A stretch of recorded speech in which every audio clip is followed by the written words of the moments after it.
Live tonight, broadcasting from the land of misfit toys. This is Maximum Doubt for the Architects of Humanity. Bone worship and evolution theory. We see this all the time. We see these pseudoscientists, fake professor, guys calling themselves professors, and they're fake, worshiping bones. Basically, that's what it is. It's bone worship at the point where it becomes a delusion.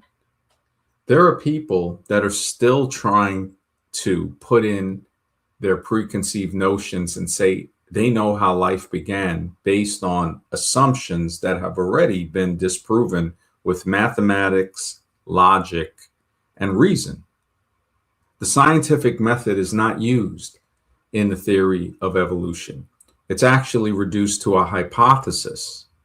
Remember, the whole theory was based on racism. It was based on thinking one person was higher than another. And the people that defend that now will say, no, it's not like that, but it is.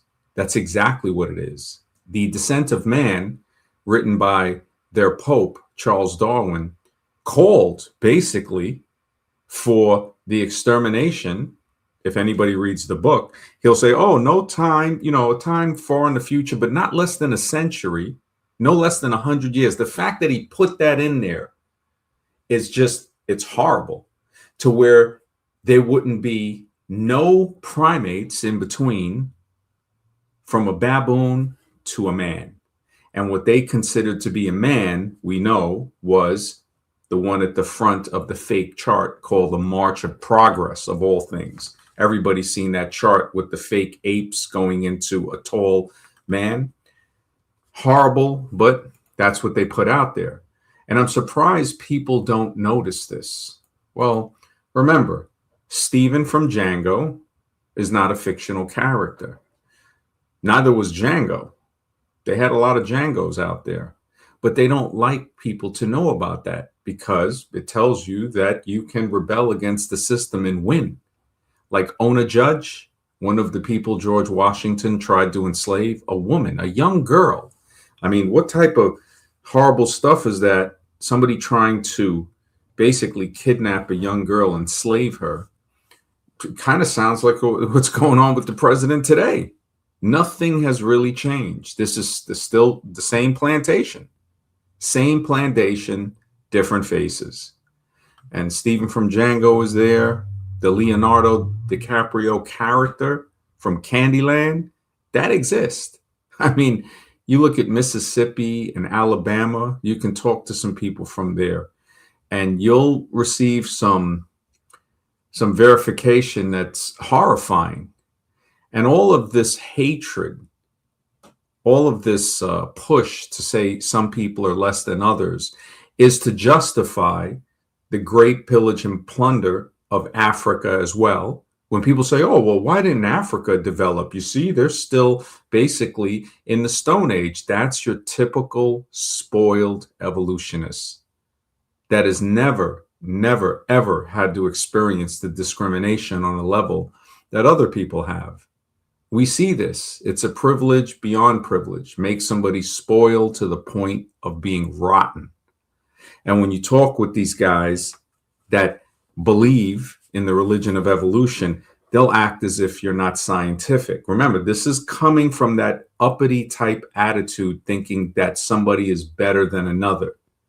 They think because they learned something yesterday that they're smarter than you. Now, when you analyze what they learned, you see that it's a falsification. It's a belief. But, well, who's to say? I mean, remember, after the Civil War ended, bigots were so angry that they formed the KKK. Within months after the Civil War, months after they had to surrender, the KKK was formed. You talk about a sore loser. I remember a guy in the Army, really cool guy, and he wasn't prejudiced. Blonde, kind of like the blonde Elvis type, but he had the Buddy Holly glasses. We were good friends. He was from North Dakota. And I remember his name was Robert Lee, his first and middle name. And he laughed when he said, yeah, like his mother and him. You go outside of any liberal city, 15 minutes, and it's Confederate. That's north, south, east, west in the continental United States. Even in Alaska. I mean, I've known people from there that said the natives up there don't really treat them too well. Well, when you invade somebody else's property and you treat them like garbage and you grape and just dehumanize them, what do you expect them to look at you as? I mean, look at the Russians that came over there and just started bucking off and ending the people that were there. Horrible, horrible. And then what was it? Those thieves sold it to these thieves, the American thieves, buying Russia from what? For $7 million. Nothing about the people being there because they didn't look at them as people. They needed to come up with a theory, a big lie to say that, hey, this lie says that they're not really people. So, hey, it's like saying the deer, you're going to say, oh, well, the deer own this land. No, they'll hunt them, kill them, and eat them. Now people are seeing that possibly that could have happened to people, especially with the stuff that we're seeing now. There's not too much different that's happening. It's just really coming to light. It's not really the fantasy island we were taught to believe. And this hatred, this continuing hatred of thinking one person is better than somebody else, the justification for slavery, the exoneration of the murderers. Remember, history is just a lie agreed upon by the murderers. It's written by the murderers and edited by the cautious. This is what we have. Remember, Egypt can't tell their own history. Kemet, they got to change the name. Same thing with India. You need an Indologist. You need an Egyptologist. Have you ever heard of a Europologist? That's what we need. We need Romanologists, Greekologists. You don't hear that because they need a lying Westerner to verify something. It's like saying, wait a second. We need the liars and the thieves, the cheaters to say, yeah, this is true. That's the conditioning we see today. And the people that push evolution the most are the ones that gain from it. Anybody of color is basically Stephen from Django. They don't even know what they're supporting. And the ones that do, straight Stephen from Django. I mean, why would you, if you want to identify as an ape, go right ahead, but that doesn't make it true. We already see that does not make it true.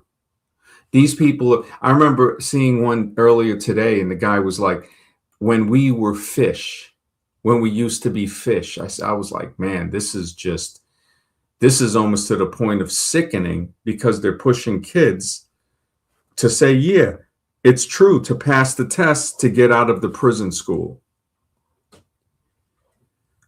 When you look at it, it's not really, it's not a good thing. It's not a good thing. It's actually horrible. Piltdown Man destroyed generations of thought. 40 years. They were saying, oh, look, this is the 8-man link. 40 years. Imagine somebody that's 8 and they reach 10 and they're inundated with this and they're 18. And then the other kid, right, who is 8, they're inundated. And this happens over 40 years. It gets ingrained in somebody. And then the people that first got it now, 40 years later, they're 48. You got people that are 38, 28. 18. And they, even though Piltdown Man was a fraud, they push more frauds. Nebraska Man, that was another fraud. I mean, you know where Nebraska Man was found, right? Nebraska. And it was a fraud. It was a piece of a pig, a bone from a pig. And they try to say, oh, this is from, it's showing you that these people are not fully human. And they're still so-called evolving, and the manifest destiny comes out. People don't like to hear this, but hey, it is what it is, man. It is what it is. Bone worship in evolution theory. Really, hypothesis. The Nebraska Man, I mean, it was horrible. They made a picture and everything. Then they got the Ernst Haeckel, man, one of the one of the biggest fraudulent, man. This is like, when you think about it, it's like, man, this guy, German biologist, same, weren't they sending skulls there to be boiled down of the Aborigines from Australia? They didn't classify them as people until 1968. They were classified as flora and fauna, hunted like animals, land took. And what does that create? That creates the modern day Australian monster. You talk to some people from Australia and New Zealand, not all of them, but most definitely have this type of thought in their head as if their ancestors didn't do anything wrong. Now, it's one thing, you don't have to feel guilty about it, but it's one thing to totally dismiss it compared to saying, you know what, that was wrong. Now, nobody's asking you for anything. It's just saying, wait a second. But when you think about it, when a thief steals something, right? If they tell the truth, what do they got to do? They would be pushed to give it back. So that's why I say the evolutionists, the invaders, language, they'll always use language. No, they were conquerors. They were invaders. They were thieves, liars, and grapists, and murderers. We see this with Columbus, Pizarro, Cortez. I can't even believe people look at them as human beings. These were monsters that came over to somebody else's place and butchered them. And then they try to say, well, they were fighting with each other. Well, hey, people were fighting with each other in Europe too, and other countries. What do? Like parasites. They look in, they try to find the weak spot and enter. And now we're in a position in the world that doesn't look too good. What does it come from? The invasion from monsters. And a lot of people won't even try to think about this. They're so distracted with all of the stuff in the news. I mean, look at the stuff in the news. Like I said, George Washington, the young girl that escaped. She escaped from what? Being a hostage, basically, for 50 years. That story shows truth. It shows that resistance is fertile. I mean, a young girl that just wanted freedom, and she was white passing, so she was able to blend in. Smart woman there. Smart woman. What do we have here? Fast forward, right? We got a president that's getting caught with young, blonde, 10-year-olds sitting on his lap. I mean, creepy beyond creepy. And what do we have with most of the followers? The followers are agreeing. Now they're changing. They're moving the goalposts, because remember, the majority of PDF files in America are white males. Now, that's not to say all white males are PDF files, but the majority in the statistics are. When people try to quote that, okay, crime in Black communities, 50%, okay, fine, yeah. Let's talk about the other statistic too. Now, when we add in the fact that these same males are trying to move the goalposts on what PDF files should be, how young isn't really that young. We've seen Fuentes and all these other openly racist people say this. And then they're going to have their Stevens from Django co-sign it and say, look, it's not just us. Well, we already know. You can tell them by the way of what they produce. You can tell who they are. No matter what they say, you can look at the results. Some religious people would say you can tell them by their fruits. Well, we can tell the religious people by their fruits too. Remember, ain't no hate like Christian love. And all religions fall into that. They want to convert you or end you. That's basically what it is. But as far as the bone worship and evolution theory, we'll go into that. Mark, good to see you, brother. Always a pleasure, bro. This is something that I've been looking into when I see people trying to so-called debunk the flagellum motor that was presented first by the Hindus, by the Hare Krishna branch of the Bhaktivedanta Center. Goes back before them too. But of course, the Christians, like not all Christians, but most, like the record shows, like to steal stuff and act like it's theirs. So we see Behe wrote a book, but the science is there. Regardless, he probably won't give credit to the Hindus because we already know the Christians invaded, raped India, and now it's not looking too good. But ain't karma? What they say? Karma, it flips back around, and it makes you wonder why you got Pakistani grape gangs through England. You wonder. I'm not saying it's a good thing, but you look at what was done. If we are to learn anything, is that karma's real. Karma's real. To exonerate those crimes, they created evolution. It's just evolution. The struggle for life, man, of the favored races. And right there, it says it. I remember somebody from Gnosis' stream tried to say, oh, no, it's they put animals as the racists will always bring that up. The bigot will always bring that up. And really, it gives good people a bad name if they don't speak up. This happens on both sides, white, black, everything in between. Because like you'll see, the black supremacists will get mad, think that they create everything comes from black. But we see that the science is not pointing toward that. The science is pointing toward something supernatural. Oh, well, that's, they shame you. This is another thing. If anybody is to be shamed, wouldn't it be the murderers and rapists? But again, if you look back at the laws from England, rape was basically legal. If a woman didn't get pregnant, how could you? The barbarism of it, and then to call it civilization is just an insult to intelligence. But people ain't that stupid. What's that old saying? You can fool some of them some of the time, but not all of them all of the time. You might be able to fool all some of the time, but not all of the time. And the internet is great because now at the touch of a button, people can find out the lies, the frauds. I think there's a book with Ernst Haeckel's frauds and fraudulent stuff. I forgot the guy's name, Petrov or something, Perloff. I think that's his name. Perloff, he wrote a book about that. Haeckel's frauds and fraudulent stuff. But when we look at Peking Man, that's another one, right? The original fossil went missing, right?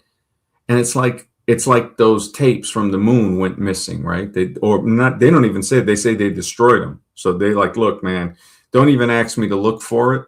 They ended that right away. And people, what did people do? Hey, bought another Apollo coin to put in their collection. The peppered moth, people don't realize that the peppered moth was another staging lie in the 50s. Lie after lie after lie to support the bone worship in evolution theory. These people worship bones, skulls and bones. When I look at that and I say, wow, how ironic. Cult of death, the cults of death, worshiping somebody dying, hanging on a board. That's not cool. If anything, remember them as something better. But again, the cults of death, this is what it is. But focusing on the evolution hypothesis, we see that people will find a bone and make up a story about it, immediately going into Fantasy Island. This stuff is better than Harlequin romance type material. Novels of bullcrap produced to say, well, we evolved from, we used to be fish and we used to be, really? How do you know? How do you know that's right? They don't. It's the same method that Hitler used. You tell a lie long enough and loud enough, and people will believe it, especially when you silence any dissent. And that's what we're seeing with the censorship. Heavy. We saw it back during the plan that happened a few years ago. And then they were saying, oh, well, fact checkers aren't really fact checkers. Isn't it funny how that just popped up? Fact checkers popped up during that whole thing. Not many people think for themselves. There's not many people that think for themselves, especially when we look at the theory of evolution. The bone worship, you think about that. It's like grown adults, immature adults playing with bones, fossils. Now you got the fossil whisperer. That's basically what it is. Fossil whisperers. You're like, oh, the fossil said that told me this, Really? Really? And of course, we know when you look at a lot of these fossils, you see a level of detail that shows no erosion. And they're saying, oh, yeah, dirt and stuff. No, it didn't accumulate over that. A scavenger would have ate it. A lot of these things are like frozen in the moment. They have fossils of animals eating each other, fossils of animals giving birth, fossilized. I think it's like an ichthyosaurus. And again, the names, I mean, they have to control the language. They have to control the language. Critiques often argue, right, that the frauds indicate a desperate need to find missing links. And missing links, again, another lie. A desperate need to find the non-existent transitional fossils. They call them missing links to make you think that they exist and they're just missing. This deception is it's a professional liars, well-paid professional liars. I had left a comment on somebody's thing about the whole thing being a religion. Darwin's the Pope. The cathedral is the Museum of Natural History. Universities, right? Those are churches, basically, disguised as universities with preachers disguised as professors. And the guy got mad. A few people jumped in on it and was like, oh, well, what are you, some type of conspiracy theorist and all of that? Immediately with the shaming, never looking at the science. It's kind of like the immaturity of the fake Professor Dave that you see. Just pure immaturity. I mean, his children exhibit more maturity than him. And these kids are like under 10. I can imagine what the wife is thinking. Hopefully she cheated, so those kids have a chance in knowing this guy ain't their biological parent, man. It's sad. It's really sad when you look at something like that. And then to see the way he acts toward other people. Instead of being respectful when he's speaking with PhDs, he attacks them. And hey, some of these guys, most of them are religious. And I could see when they bring their religion in, now it just, they shouldn't do that. But still, it doesn't dismiss the science. The science is still there. These people can't explain. All they do is make up stories. They worship bones. We see the bone worship. So it's basically, oh, we found another bone, and now we're going to create something around it and say that it's true. How you assemble bones have a lot to do with whether or not they're interpreted correctly. It's like, look at what we saw with the Neanderthal fraud with Prost, right? And funny enough, in Germany, the Neander Valley, I mean, this stuff is like a made-up soap opera. It's like a made-up soap opera. And if people of color were to question it, wouldn't it be smart how they put Neil deGrasse Tyson in that position to say, hey, look, it's not fake. And he's well paid. He also supported GMOs. I mean, again, minion of the state, good German. That's what they are. What they would call that reference in World War II. That's what we see. Fake Professor Dave, Neil deGrasse Tyson, Dawkins, all of them. I remember somebody said in the chat a while ago, Dawkins, he has that, I forgot how he worded it, like a sort of a hierarchy thing. He does believe in the fact that certain humans are more evolved than others.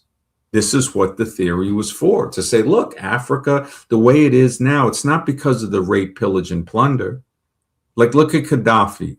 Even though they say, okay, he wasn't a good guy, whatever, he was piping water all throughout Libya, making deserts fertile. They definitely don't want that, because if a guy like that can do that, it lets you know, well, what were you guys doing? You were just totally rape, pillage, and plundering it. And what do you get from that? People like Elon Musk, right? Isn't his father like a slash PDF file? Elon, the apple don't fall too far from the tree. I mean, this guy's doing Nazi salutes and all. I mean, horrible, horrible stuff. And constantly talking about what some type of genocide. And what, are you out of your mind? It's like, what are you even doing there? What are you even doing there?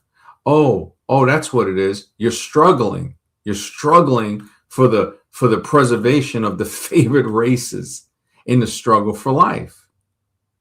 I mean, when you look at the world map again, when we see it here, and we see that, of course, Europe is just part of Western Asia. It is not a separate continent as we look at these charts here. It says it's one continent. There is no subcontinent of India, no continent. This is one. If they can get you to believe Europe is a continent and India is a subcontinent, when you look at this whole thing, that's the beginning of not thinking. That's a belief overtaking your thinking, instead of looking at it and say, wait a second, they're all connected together, just like the continental United States. So the lie of evolution goes in also with the lie of geography, medicine, industry. We see it with industry, right? Technical industry. Same gasoline, diesel type motors, when people know that there's much more efficient modes. A lot of people talk about engines that run on water. They have some that run on hydrogen that produce, I think, water as their byproduct out of the exhaust pipe. None of this stuff is taken seriously, and they continue to pollute with the gasoline, the diesel, and other types of coal and anything that pollutes, right? If you got something that's clean, no, they don't want it. These are the monsters of evolution. They'll say, well, it's just evolution that they're destroying what is supposed to keep them nourished. It really doesn't seem like it's just humans doing this. It's something behind the scenes, just like when you look at the president. I doubt very much he's giving these orders. There's something behind the scene, especially when we see Congress and all of that. When Bush, so-called, went to war with Iraq, it wasn't Congress's approval with that, if people can remember correctly. But they're changing things so fast, it's like 1984. They'll change the history right in front of your face. I think a lot of people have noticed that. But again, they'll put out another wave of mind control, and people will start to believe or forget. Look at the whole incident in the early 2000s, 2001 to be specific. People still believe the official story. You got people that are in their 20s that they weren't even alive when that happened. So imagine the story they grew up with. And they also have to say evolution is a fact in school to pass. So now they're not only inundated with the lies from the media, they're also inundated with the lies from the scholastic system. To say, yeah, this isn't a fact, but you got to say it's true. Europe isn't a continent, but you got to say it is. India is not a subcontinent. They can't call them subhumans anymore. So they got to put subcontinent. Same thing with Central Africa. What is it? Sub-Saharan Africa. Why? You see black people calling it that. It's like, oh my goodness, Stephen from Django can be unconsciously. It's a real character in real life. People take on that persona without knowing it, and some take on it with knowing it. They'll defend the plantation. What was it from that movie Life?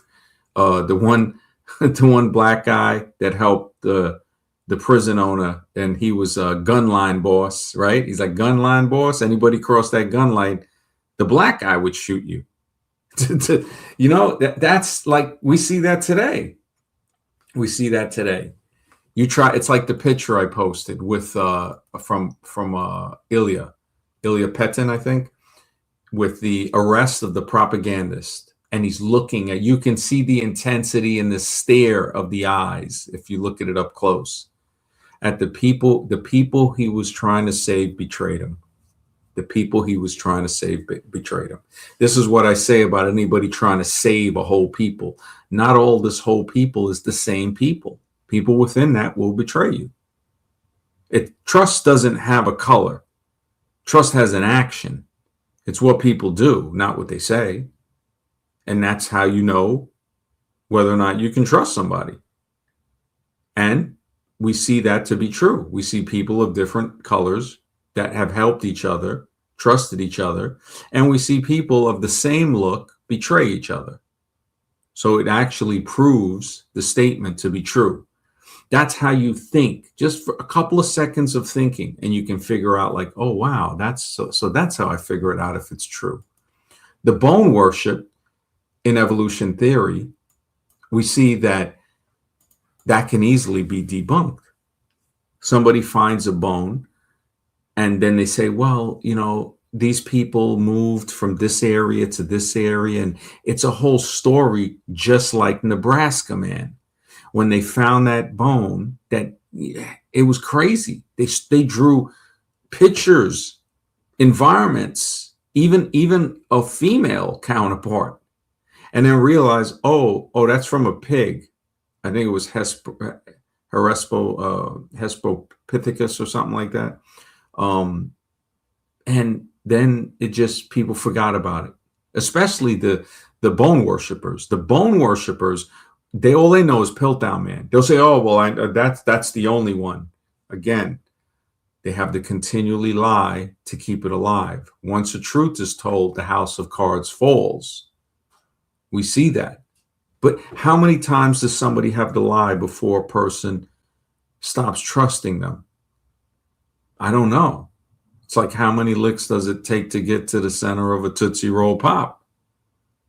Depends. Depends on the laws of stupidity.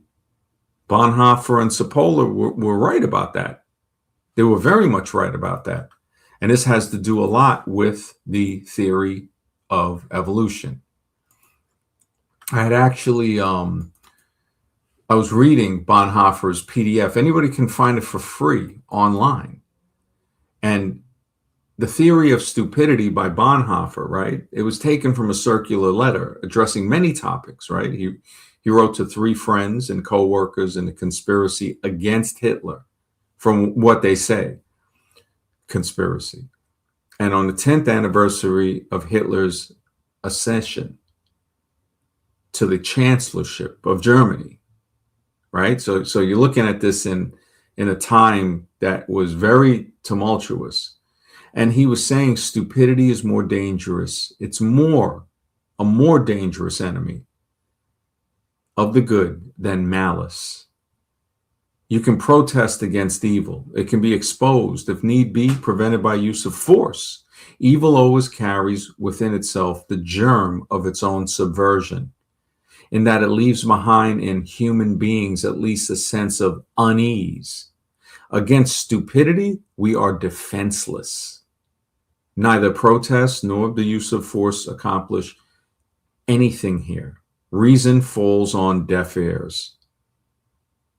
Facts that contradict one's prejudgment simply need not be believed. We see this in evolution all the time. The facts don't have to be believed. In such moments, the stupid person even becomes critical. And when facts are irrefutable, they're just pushed aside as inconsequential and incidental. It's crazy, man. The stupid person, in contrast to the malicious one, is utterly self-satisfied. And they're satisfied in a way. It's sad because a lot of this are the people we love. I mean, everybody gets, stupidity has no prejudice. Everybody can get caught by this. So when we look at these laws by Cipolla, he put it into like different laws and stuff, to where, one, there's always more stupid people than we estimate. 2, stupidity is independent of any other characteristic. They can be a president, a governor, a doctor, industrial technician, and still be stupid. They can be a genius in one area, but stupidity is always there for other areas. And The misnomer or the thing that they mistaken is that because they think they're or they know they're smart in one area, an expert or professional, they think that somehow they can just wing it and be smart in other areas. Just be confident, bro. Right? Yes, sit on in the airplane cockpit and be confident and try to fly it and see what happens. Just be confident, bro. We already know that example right there tells you that you can't just be confident. It can end in something that's not really it's not a good thing. So if we want to know how to get better, right, to get the better of stupidity, we must seek to understand its nature. Bonhoeffer was going into that. That much is certain. And in essence, not an intellectual defect, but it's a human one. Human beings are remarkably, we see it, agile, intelligent, yet stupid. And others who are intellectually quite dull, yet anything but stupid. So somebody doesn't have to be an intellectual to be devoid of stupidity, or at least have a greater understanding of it to keep it at bay than somebody who is intellectually, or they get the scarecrow degree from the Wizard of Oz, like I had shown, where the scarecrow gets his degree. He knows he's smart. He thinks he needs a brain, but he's already got one. But the Wizard of Oz says, "Hey, man, take this piece of paper. I got to tell you, you're smart." And that's like an analogy of the Western world having to verify something to say, look, this is true. People from other countries can say what they want to say, but they already have the knowledge filter set up. Oh, it wasn't verified. Verified by who? The invaders, the thieves, the murderers, the liars? Oh, those people got to verify it. Oh, okay. That's a whole other level of stupidity. So he goes on to say, we discover this to our surprise in particular situations. The impression one gains is not so much that stupidity is a congenital defect, but that under certain circumstances, people who are made stupid, they are made stupid. So people are made stupid in that they allow this to happen to them. Because he wondered, how did Germany fall into that? A place that was, above more. But if we look back at it, even going back to Ernst Haeckel, it was already rotten. It was rotting from before then. So Bonhoeffer maybe he didn't know about that, or maybe he didn't look into it, because he was I think he was a Lutheran minister. I mean, the man had courage, man, had a lot of courage. So the impression one gains is that it's not so much that stupidity is a congenital defect, right? Under certain circumstances, people are made stupid, or that they allow this to happen to them. And that's what we see. We see it in groups when somebody knows that they don't want to watch a sports game and they end up watching it. They allow it to happen to them. And noting further that people who have isolated themselves from other or who live in solitude, this defect less frequently. This defect, all right, so he goes into, they live in solitude, and they are individuals or groups of people inclined or condemned to sociability. So they'll say, well, you're not sociable. Why? Because I don't want to be stupid anymore? Because I alienate myself, like Terence McKenna said. It requires a level of alienation to keep your sanity. You have to alienate yourself from certain parts of society. If you don't, you can't recharge your emotional batteries. And then you see the people get so emotional. Isolation, solitude is healing. So it would seem that stupidity is perhaps less psychological than a sociological problem. Now, that's an excellent observation. When you got people worshiping bones, this says it right there. And they say, hey, you know what? Oh, you're a bone worshiper too? Yeah, skull worship, all of that stuff. Evolution theory, right there. What do we see below the Vatican? Isn't it like a whole bunch of skulls and stuff? I mean, religion, worshiping, the same thing. Well, evolution is religion. Evolution is a straight up religion. So Stupidity seems less psychological and more sociological. That's an excellent. Man, it's only a couple pages to read The Theory of Stupidity by Bonhoeffer. I implore a lot of people to do that, please. It makes us all smarter and we can build on it together. So we go forward into where he says, upon closer observation, it becomes apparent that every strong upsurge of power in the public sphere, be it of a political or religious nature, infects a large part of humankind with stupidity. It would even seem that this is virtually a sociological, psychological law. The power of one needs the stupidity of the other. That's deep, man. This guy was really, I got to hand it to Bonhoeffer. So the process at work here is not that particular human capacities, for instance, the intellect, suddenly atrophy and fail. Instead, it seems that under the overwhelming impact of rising power, humans are deprived of their inner independence and more or less consciously giving up established and autonomous position towards the emergent circumstances. The fact that stupid person is often stubborn must not blind us to the fact that he is not independent. So you got to remember that, wait, it's sort of a social thing. That's a deep way of looking at it. In conversation with him, one virtually feels that one is dealing not at all with a person, but with slogans, catchwords, and the like that have been taken possession of him. He's under a spell. He's been zombified, blinded, misused, and abused in his very being, having thus become a mindless tool. The stupid person will also be capable of any evil, and at the same time, incapable of seeing that it is evil.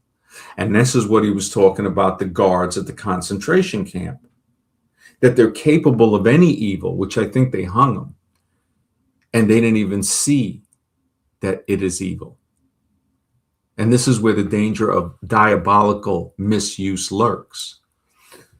We see this with evolution clearly, that these people have been taken deeply with the infection of stupidity. And again, it's a social thing. So when you apply it to the religion of evolution, we see that, wow, they become a mindless tool, capable of any evil, that they'll say, yeah, no, hey, slavery and all that stuff, that's just evolution. And then at the same time, incapable of seeing that it's evil. And that's where the diabolical misuse lurks. But yet, at this very point, it becomes quite clear that only an act of liberation, not instruction, can overcome stupidity. Here, we must come to terms with the fact that in most cases, a genuine internal liberation becomes possible only when external liberation has preceded it. Until then, we must abandon all attempts to convince the stupid person. And that's I try to tell friends about that. It's like, look, man, you ain't waking nobody up. You're going to try to wake somebody up? No, you're not going to be able to wake anybody up. People start to see the truth somehow in their own way. It's not about you doing something that wakes them up. They have to hear it. Like MAGA Mike was listening to the show and he said, man, this stream woke him up. So if I would have tried, hey, man, you see this, and this. No. You just let it flow. And thank goodness he sees the truth. I mean, I thank him too for supporting the show. I'm so happy that he is done with the stuff that, well, the state of mind control that this whole political circus tends to put people in. And I understand. I mean, everybody's susceptible to it. Everybody. But going into Bonhoeffer's, Bonhoeffer, of course, like I said, was a minister, so he gets a little religious in some of his writings. And Dietrich Bonhoeffer, from after 10 years in letters and papers from prison. Man, that is so messed up. A guy so smart. Man. But in the 70s, Carlos Cipolla, a social psychologist, developed 5 laws of stupidity. The term, right, itself, he said, wasn't a description of intellectual acuity, but a social responsibility. A stupid person is a person who causes loss or losses to another person or to a group of persons while deriving no gain for himself. That's the guy that drops the grenade. He doesn't gain anything for himself, and he causes a loss to everybody and sometimes to himself or the whole group with no gain and possibly incurring losses. Cases in which someone takes an action by which both parties gained and deemed intelligent. Stupidity is independent of any other characteristic of that person. That's the second law. Whether nationality, ethnicity, sex, economic status, or even education, the frequency in a given group is independent of the size of the group. This too indicates it's a social phenomenon. So stupidity is a social thing when we look at it. If these people who are so susceptible to it started seeing people act in a smarter manner, in theory, they might snap out of it. There's a possibility. I mean, I've talked to some very ignorant people, and I wonder, is it even possible? I would question that because it's like I said, again, it is true. You try to do it and it's like, nah, it ain't going to happen. They got to kind of see it for themselves. And maybe the social pressure could change that, a spontaneous mob mentality. So Cipolla warns that we will always underestimate how many there are in a group. Stupid people are dangerous and damaging. And when I say this, you can just look at any evolutionist and you see the danger, the damaging, the mentally damaging effect it has for people to think that they came from nothing when the evidence is showing to the contrary. The science is showing something totally different. But they're not trying to look at that. Remember, it's a social form of stupidity. And people, because reasonable people find it difficult to imagine and understand unreasonable behavior, right? It can be damaging. An intelligent person may understand the logic of a malicious person. His actions follow a pattern of rationality.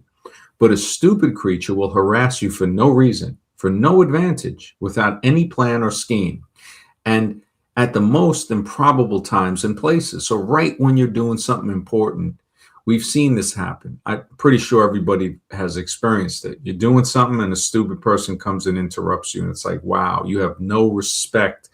And a part of it makes me wonder, like, maybe it's not even just no respect. This person is that unaware.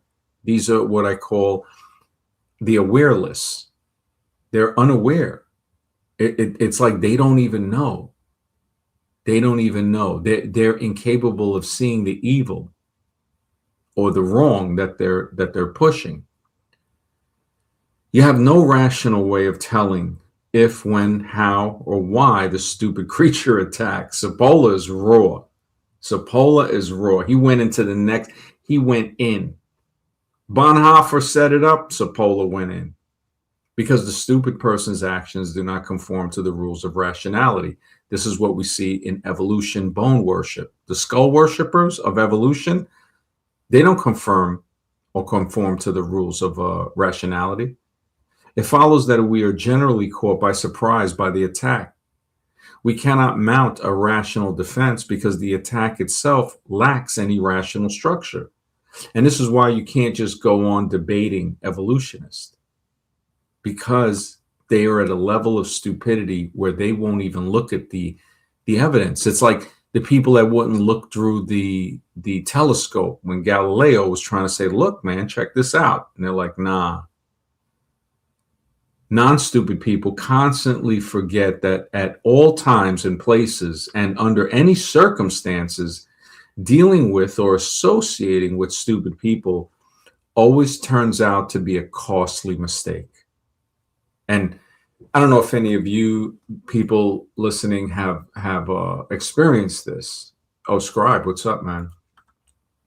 I didn't even know. I was on the other screen looking at the reading off the thing.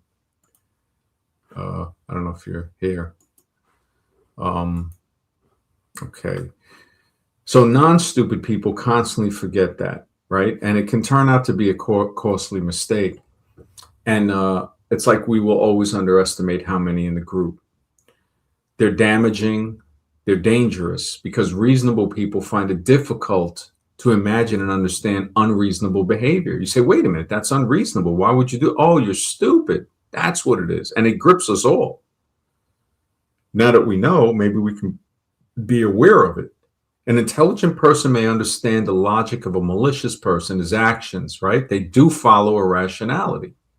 But stupid creatures, again, harass you for no reason.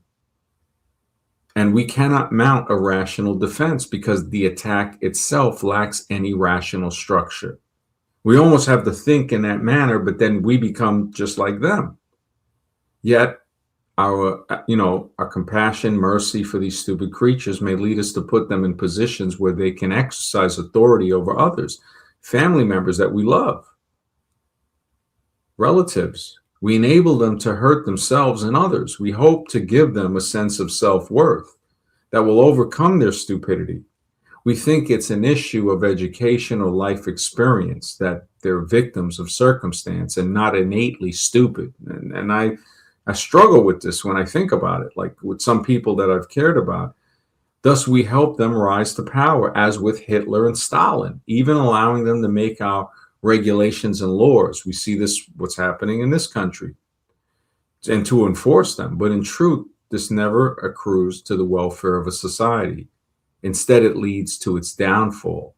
I'm pretty sure everybody feels almost like this in America. This is as true in the church as in the world. So those who would lead must first demonstrate they can manage their own households well. They must make intelligent choices that benefit others as well as themselves, ethical choices showing that they are servants to all. Now, Cipolla and Bonhoeffer were geniuses to spot this. Other people, again, they'll just dismiss it.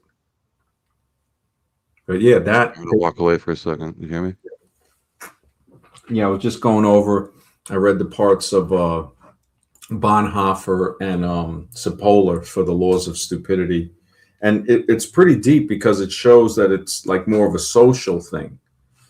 But again, some people are so like soaked with it that anywhere they go, they'll leak that stupidity. They're ready to drop the grenade and do damage to you and them. So it's not malicious. It's basically the fact that they are unaware. Well, I have two questions for that one. So the first one would be, who considers what to be the standard quote for, I guess, the norm, as in not stupid?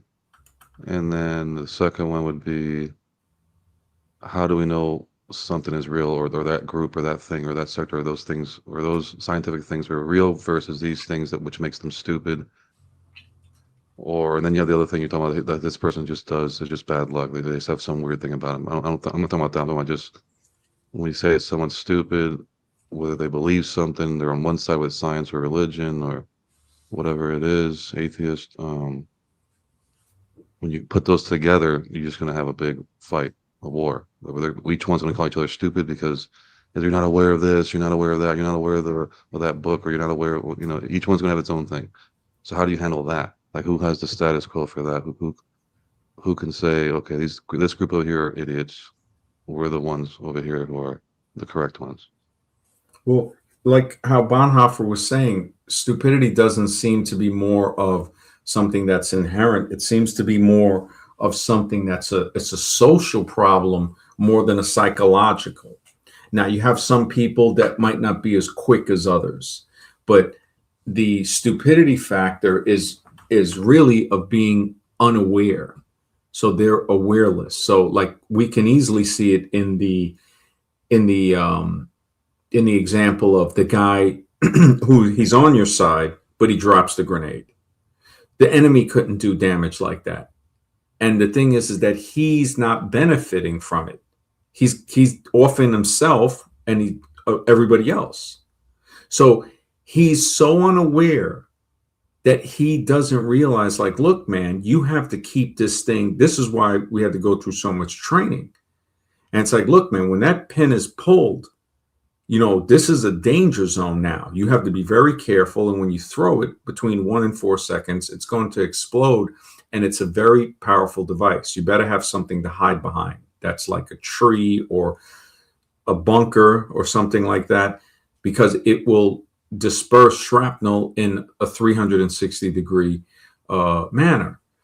Now, for people if you're around another bunch of people, like we see this with frat boys and all of that, somebody who's not that stupid will engage in stupid activities and get in trouble. Now, looking at it like a father or somebody from outside of the picture, and you say, man, look, you got to keep your wits about you. So now we see that social can really pull you into that. And when you get pulled into that, sometimes when you come out of that social circle, you're still acting in a stupid manner.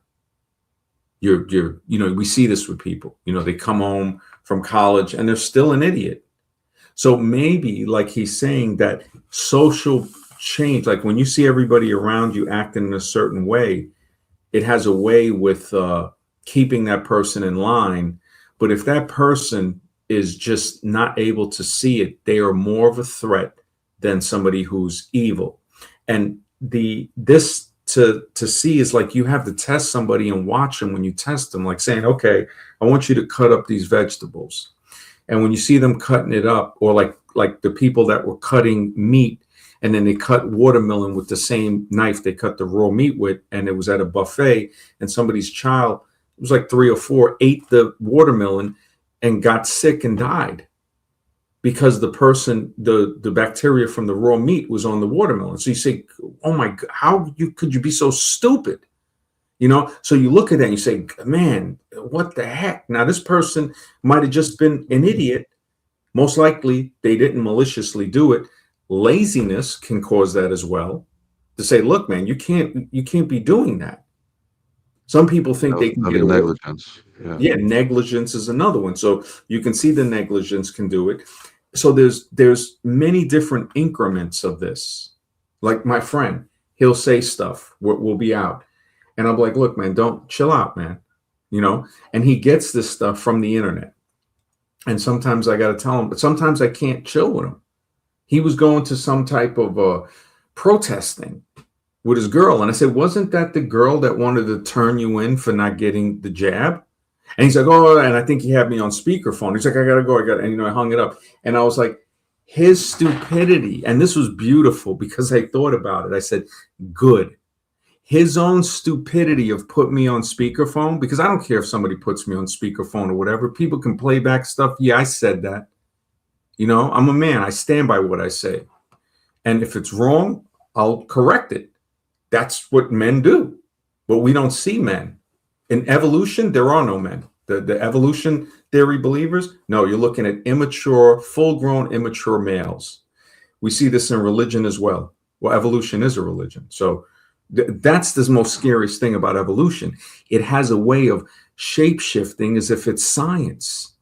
And we think that, evolution, religion and evolution. No, evolution is with religion. There's nobody that will accept this stream. There might be 1 or 2 others that I don't know about, but most people that go against evolution are religious. And they'll say, oh, well, this, and they'll go unsigned. No, this is pure science here, saying, no, we don't know. The architects of humanity are real. Whoever created this is a serious thinking experiment. The evolutionists will be so stupid that they fail to even see it. Most of them have been traumatized by religious establishments. And then they run right into the hand of the other religion, thinking it's not a religion. Whoever orchestrated this did it on a genius level psychologically. But like, to answer your question, is we're defenseless. That's what Bonhoeffer says. Let me open up the thing again. Bonhoeffer says we are This is just the truth of what this guy is saying. The fact that because he says like against stupidity we are defenseless. We can see, we can at least we can. He goes, evil always carries within itself the germ of its own subversion, in that it leaves behind human beings at least a sense of unease. Against stupidity, we are defenseless. And that should be frightening, because no protest, no force accomplishes anything. It falls on deaf ears. The fact that it contradicts one prejudgment simply needs not to be believed. In such moments, the stupid person even becomes critical. And we see this. They'll be like, oh, well, I don't know. And when facts are irrefutable, they just pushed aside. We see this with evolutionists. They push them aside as inconsequential, as incidental. And in all this, the stupid person, in contrast to the malicious one, is utterly self-satisfied and being easily irritated, becomes dangerous by going on the attack. And for that reason, greater caution is called for than with a malicious one. A malicious person might not go on the attack. They might think and say, okay, they want to keep their cover good. The stupid person immediately going on attack. Never again will we try to persuade the stupid person with reason, for it is senseless and dangerous. So that's like some serious stuff, because you posed an extremely important question. And the answer is frighteningly true. We are defenseless against the stupid person. We have to kind of keep our guard up. It's like an old saying, the only thing that protects us is our suspicions. So if we're not suspicious, we're defenseless at that point. We got to say, how do I know that this person is stupid if they're going to literally do something that could cause a problem? Okay, how'd you describe that guy? Remember Bronx Tale, where they're playing the dice, and then he's like, "Hey, that face, no, that face, no." Throw the towel over him, and then he keeps on, and it's okay to the bathroom. That guy. Frankie There's always Coffee that Cake. type of guy. The Yeah, guy with that the guy. guy with the coffee cake face, Frankie Coffee. Is that just bad juju? Is that stupidity? What exactly is that? The guy that just has to mess everything up, No, I bad, think just karma, everything. Yeah. I understand where Sonny was coming from. I understand where he was like, put him in a bathroom, and it's like there is a vibe that somebody has, like, and it's hard. Again, it's hard to pinpoint a word for it. There I is, know someone like that personally. Like one person I know that's like that. yeah. No, I agree that there, and that's an enigma, man. That is really an enigma. It's some type of thing where you're like, yeah, this person. When I look back at some friends I had, and I'm like, yeah, this person I should have known, but I was stupid. I didn't see it. So I see in my own stupidity, I'm like, man, if I would have just realized that I could have seen the Frankie coffee cakes and put them in the bathroom. Sonny was smart. He was smart, but when he was, told smart, see Kalijah one or something, I think the kid's name, Sonny, I mean, he gave that guy, like he said, he goes to school, he gets one education. He gets another one on the street with Sonny and the gangsters. And he saw, I mean, the sad thing is that guy that played that part, it's really sad, but what happened to him. But Sonny kind of was smart enough, his awareness, like when he's like, oh no, Frankie Coffee Cake, get in the bathroom. I think that was just him being aware of that. Some people do have that what would I call it? It's a character from Bugs Bunny, Brody. I've heard people like he said that if it wasn't for bad luck, he'd have no luck, and he wanted to change his luck. And Bugs Bunny was playing like the guru, just sending him on wild goose chases. It was hilarious, man. It was the way Bugs Bunny is so psychological. It's amazing. He was a master of psychology. Those guys put it in to a point, like when he's arguing with Daffy Duck, it's like it's rabbit season, it's duck season, it's rabbit season, it's duck season. And then he switches it up. And then the duck is saying it's duck season. He's like, no, it's rabbit season. And then He goes, okay, do you want to shoot him now or wait till you get home? And he's like, shoot him now, shoot him now. And then the guy shoots Daffy Duck, Elmer Fudd, with the buckshot. You look at some of the Genie in the Lamp ones, like when they were traveling from Pismo Beach or something, they find the lamp, and how the genie, he outsmarts the genie. He tells him, he says, genie of the lamp, the whole cave is filled with jewels. He goes, would art like that all for yourself? And he's like, yes, yes. So he does a dance, and he's like, ickety ackety ook, ickety ackety ook, it's yours. Basically like waving a magic wand. Oh, what? Evolution did it. Bling. You said, wait a minute. Here's a question to ponder too. How much of the truth can a human actually absorb if you were giving full access to everything? How much could you really? Is it impossible, or would you go crazy? I think it has to do with how much you're open to receiving it. Like Michael Cremo spoke about the knowledge filter. He goes, we all tend to have a knowledge filter, and like the academics have it more. The evolutionists, their knowledge filter is a strainer that will strain out anything that would mess with their preconceived notions. So the tighter the knowledge filter, the less knowledge that can get through. So it's like Bonhoeffer saying, he's like, you just can't explain it to them. They'll do evil and won't even see that they're doing evil. And this is what he was saying about the guards, that when they eventually, I think they ended him. And it's like they're so stupid that they're going to do something evil thinking that it's good. They fail to even see it's evil. And people start to see that with the election. Even though, they're not putting the guy in power, they believe they are. But it's like, wait a minute, if you really did have the ability to put this guy in power, do you see that you put a maniac in that position? You put somebody that was detrimental to everybody because you were stupid. So that's how dangerous it can get. It can get to where you can put people in there. But as far as your question is, how much can a person receive? It's really to say, how much are you open to? And also, you still got to use logic and reason, because if you open yourself to it, you got to remember that you got to make sure they don't just info dump on you. Info dumping is another thing with writers that I learned from writing, that you don't want to just info dump. And that's like, people do that with their books. They'll info dump. It's like, no, you're supposed to spread it out a little. That's like, you got food and you just dump it, and it's like, well, what are you doing? You put it nicely, arrange it and everything. Info dumping. So if a person is open, they can say, okay, what you're telling me there, that doesn't make sense. This makes sense. It's like when we look at the evolution thing, we say, okay, this makes sense. If you're open, somebody can look at that whole thing and pick out everything that's wrong with it. But most people don't think in that manner. Most people are like, they're kind of like, Here's the issue. What if you don't have the extra sense? Like you just said, sense, like 6th sense, 7th sense, 8th sense, 9th sense, with a 10th.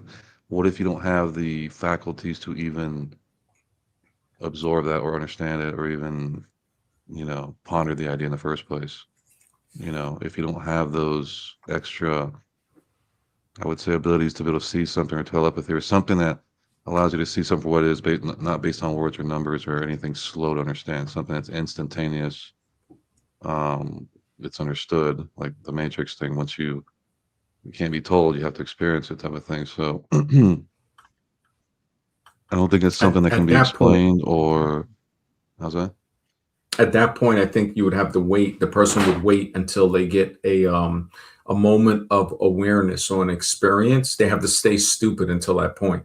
And some people will get that experience and still remain in a stupor, basically, where the word comes from, in the daze, in the amazed phase. That's why the amazement is this root stem of the word stupid. Stupor, dazed, amazed. So you look at somebody looking at a fireworks show, if they mouth open, that's amazement, and that's a part of stupidity. So when they do these parlor tricks for people, Like they show you the war and they show you people get amazed, they get dazed, and they are put into a stupor. The fact that people, it took this much for people to see. Now, this is a good example with the presidency. This much for people to see that, whoa, this guy is not in the benefit of people of the country. And it goes even worse. It's like criminal at that point. It shows you that, wow, they were so stupid. It took some people, it took the awareness, like MAGA Mike got the, saw that, oh, his friends had to go over there, they got ended. The experience, he was receptive, he woke up to it. He's done with MAGA. You still have people out there that no matter what, with the files, with the war, with all of this, they're still like, oh, they're 100% supportive to the point of, And you know why that is, right? because birds of the same feather flock together. Because it's designed to be that way. Well, it's a They didn't so want that. We're the few that were able to shake ourselves away from that and take a step back and look at that for what it is and not be caught up in it. But it's designed for you, just like my friend who we literally went into 9/11 thing together, studied that thing for years, and then I didn't talk to him for 5 years. Next thing you know, he's voting for Trump, or whatever. I'm like, dude, are you? I mean, it's like completely erased all that from his mind somehow, and now he's back in it. So to me, it's not even something It's like people could know, but yet the group is what I think is the most what do you call it, yeah, attractive thing in them to be part of that group. Just like when pandemic said that, why did you join? yep, Why'd you pay all that money? Well, I want to be part of a group. So hmm it's this group think also that makes this thing very limited for you to take an alternative view of something and say, well, actually, it's this way. But no, you've been trained as a child. What have you been trained on? That we live on this ball, we do this thing, and this is how it is. And then they bring you to Santa Claus and all these things. And then, so it's all fairy tales. And they give you the adult fairy tale of all these other things and how, the bones and whatever. So it's just more fairy tale on top of fairy tale, but it's just an adult fairy tale now. Just as hmm outlandish as Santa Claus and any other thing. So unless it should not be that hard to break out of that. It shouldn't take a lifetime to break out of that. Especially when you have self critical thinking. But unfortunately, I think the most that's been taken away from a lot. The hmm newer generations are. It's crazy because they're born with the internet in their hand. How you supposed to make heads or tails of anything? I don't know at that point because you never got to live before the internet, before the cell phone. You got to, what they say, touch grass for real and experience that before the onslaught of technology. So how do you, at this point in this day and age, even understand what reality is at this point? When you've been born into a world of technology, you cannot even see the difference now. And then that holographics and all these other things are going to come out with the AI and everything else. It's like now it's just completely obfuscated. No one knows what's going on.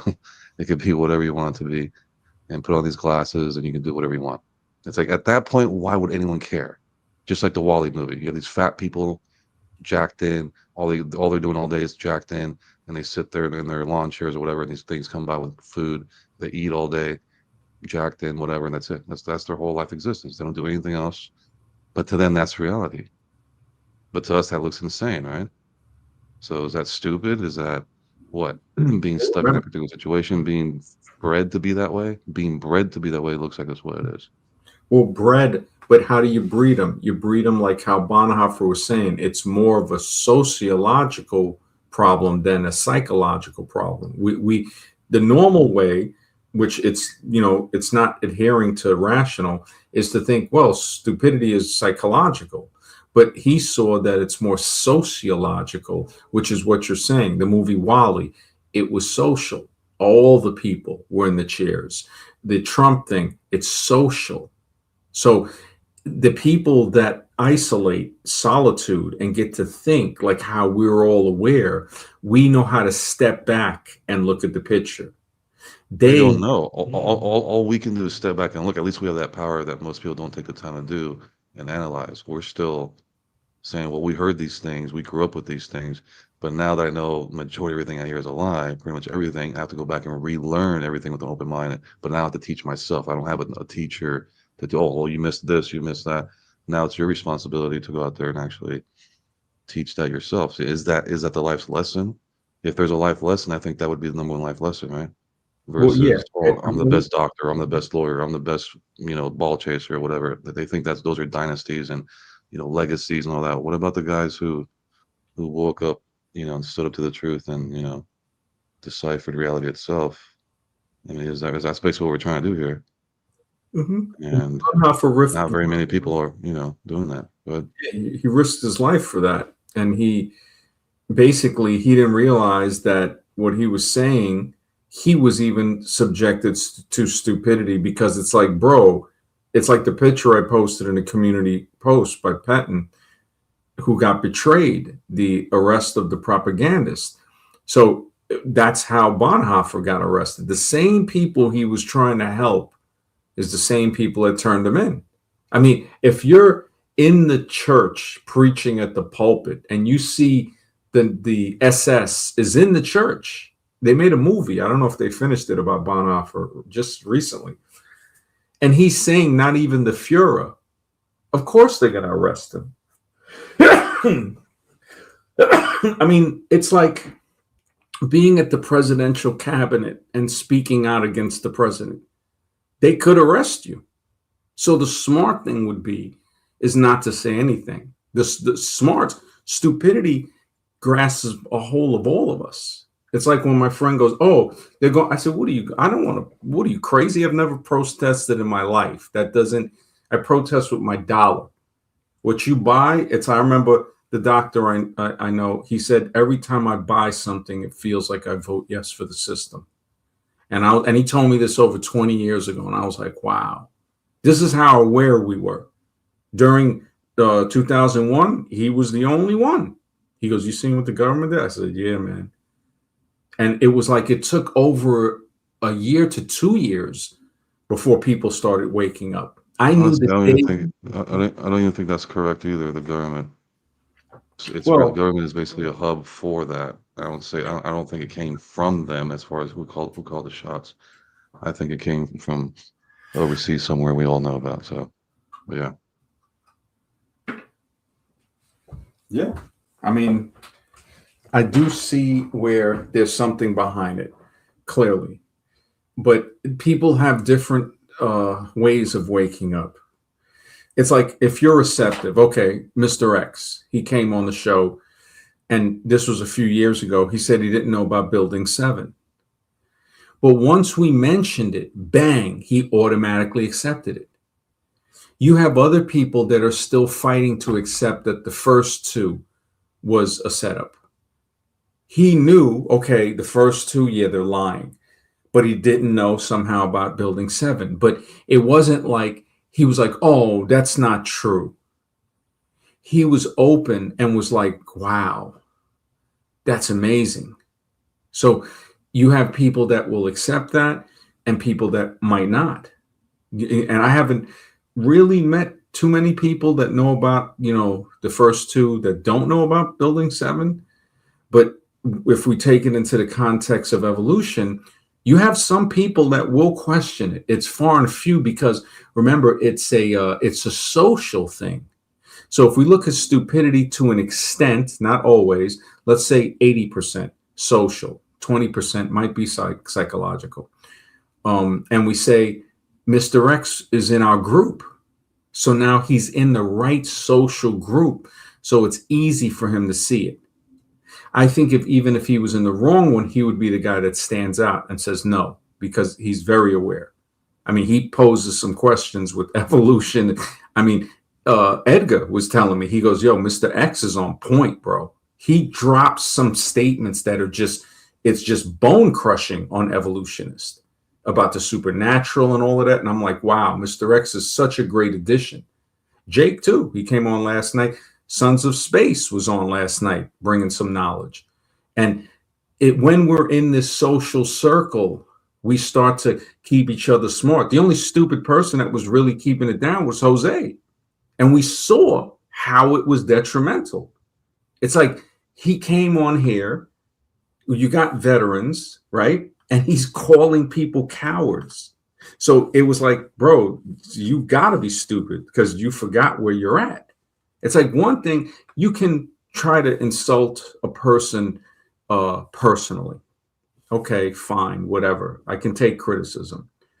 The thing about just saying people were cowards and all of that for being, veterans and not staying in 20, and I'm I like, mean, basically, I would say he pulled a Billy Carson because of the stuff he said afterwards. yeah, he definitely Billy Carson. His audience are brokies and they're idiots and all that. It's like you really call him. And, and, So and this basically, that's like he knew he lost, so the only thing he could do is just burn the bridge even this more by comes saying, from a "Oh, you guys guy are idiots" or whatever. that's sleeping with single mothers, busted single mothers, acting like he's the Mac, a guy that lives at a casino. So I can understand. I'm not angry or anything. I got to look at his situation. Okay, he's not the type of guy women really like. So he's got a simp. And now and whenever he came on the show, I didn't even have to say it, people were saying, oh man, Jose putting people to sleep. So we see, like in the Sesame Street thing, all of these things belong, one of these things don't belong, right? It was like you see four things, but one is totally different. Three apples and an orange. Which one don't belong? That was Jose. Not because of him being different, because of the dumb stuff that he said. And it was like, man, every time we let this idiot speak, he brings down the stream. So eventually, thank goodness, my temper or whatever somebody calls it, it just gets to the point where it's like, nah, man, I'm not putting up with that anymore. You asked for it, you got it, Toyota, and that was Yeah, it. the And fact he now, had the swing like that while he's going down is just good, no, but it's a good. that's the definition of cowardice. So Yeah, well, I don't look at when we look back at it, and it's not his fault. See, again, like the laws of stupidity. He's so stupid, he doesn't even see it. He doesn't even see the fault. And that's when I was like, are you drunk? So now we see that, okay, we got rid of him and the stream is better. And it's nothing against him personally. As Varun, what's up, brother? Good to see you, bro.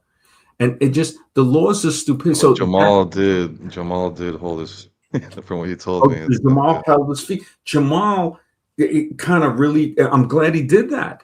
See, it took that catalyst for us to maybe get through it. it And must then have stung so bad that it took him all that time to come back and be like, "Oh, MD, you he didn't defend probably me." couldn't sit down for a He's couple of mad days. because it's the same thing with the Blue Pill J thing. He got mad because you Yeah, didn't defend him when exactly. he thought, it's like, Yeah. really?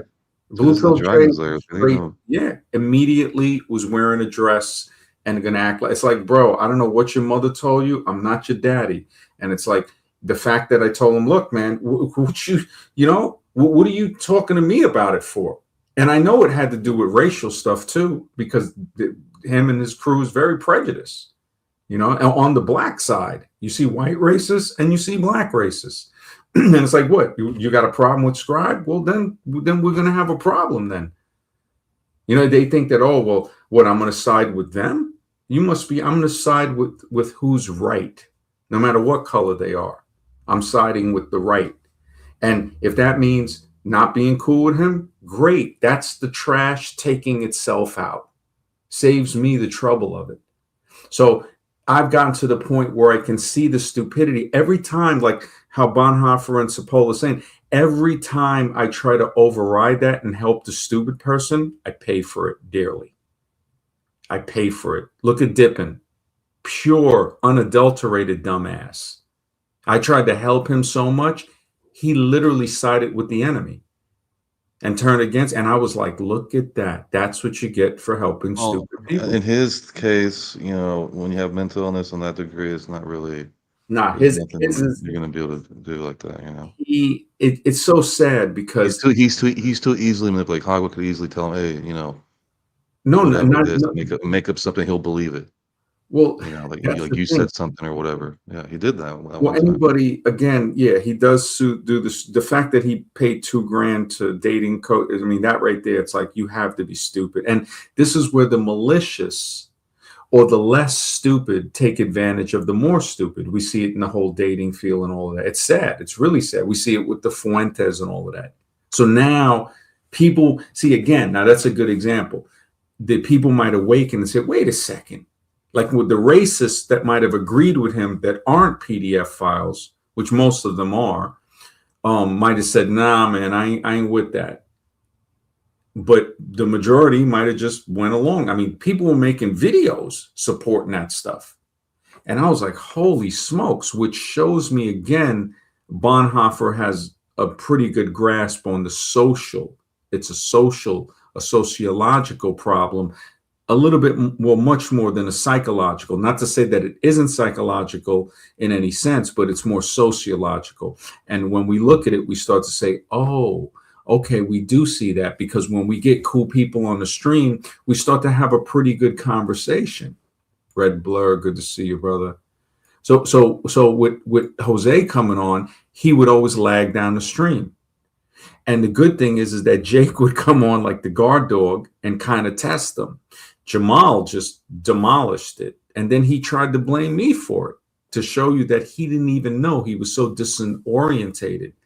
Like to say, oh, you don't even know what you did.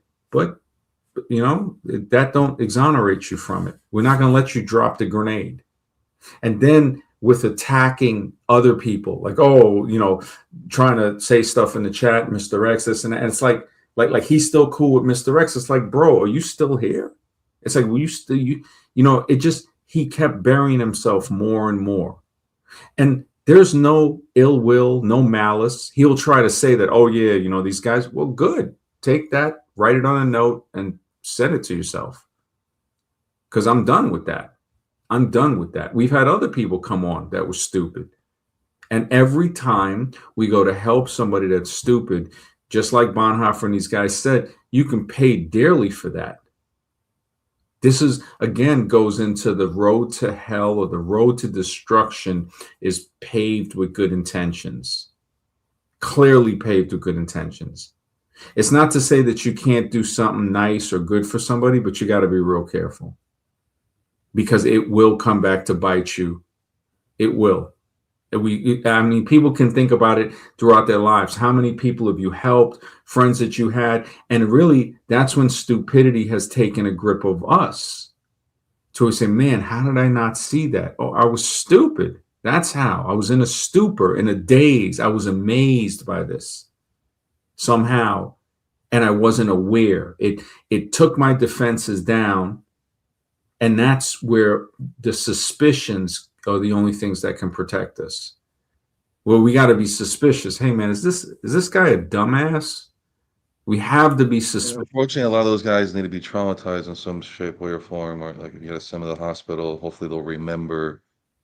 Don't be doing that, But some of them, no matter how hard you beat them down, they're still just. It's like somehow their brain doesn't remember. Oh, the last time I did that, I ended up in the hospital. Don't do that. That trauma should prevent you, right? Normal people, when you have a traumatic event, you almost get taken out, something happens. Are you going to do that shit again? Are you really going to take that chance again? A normal person would be traumatized, right? But you have these guys who just, but the social, it doesn't affect them.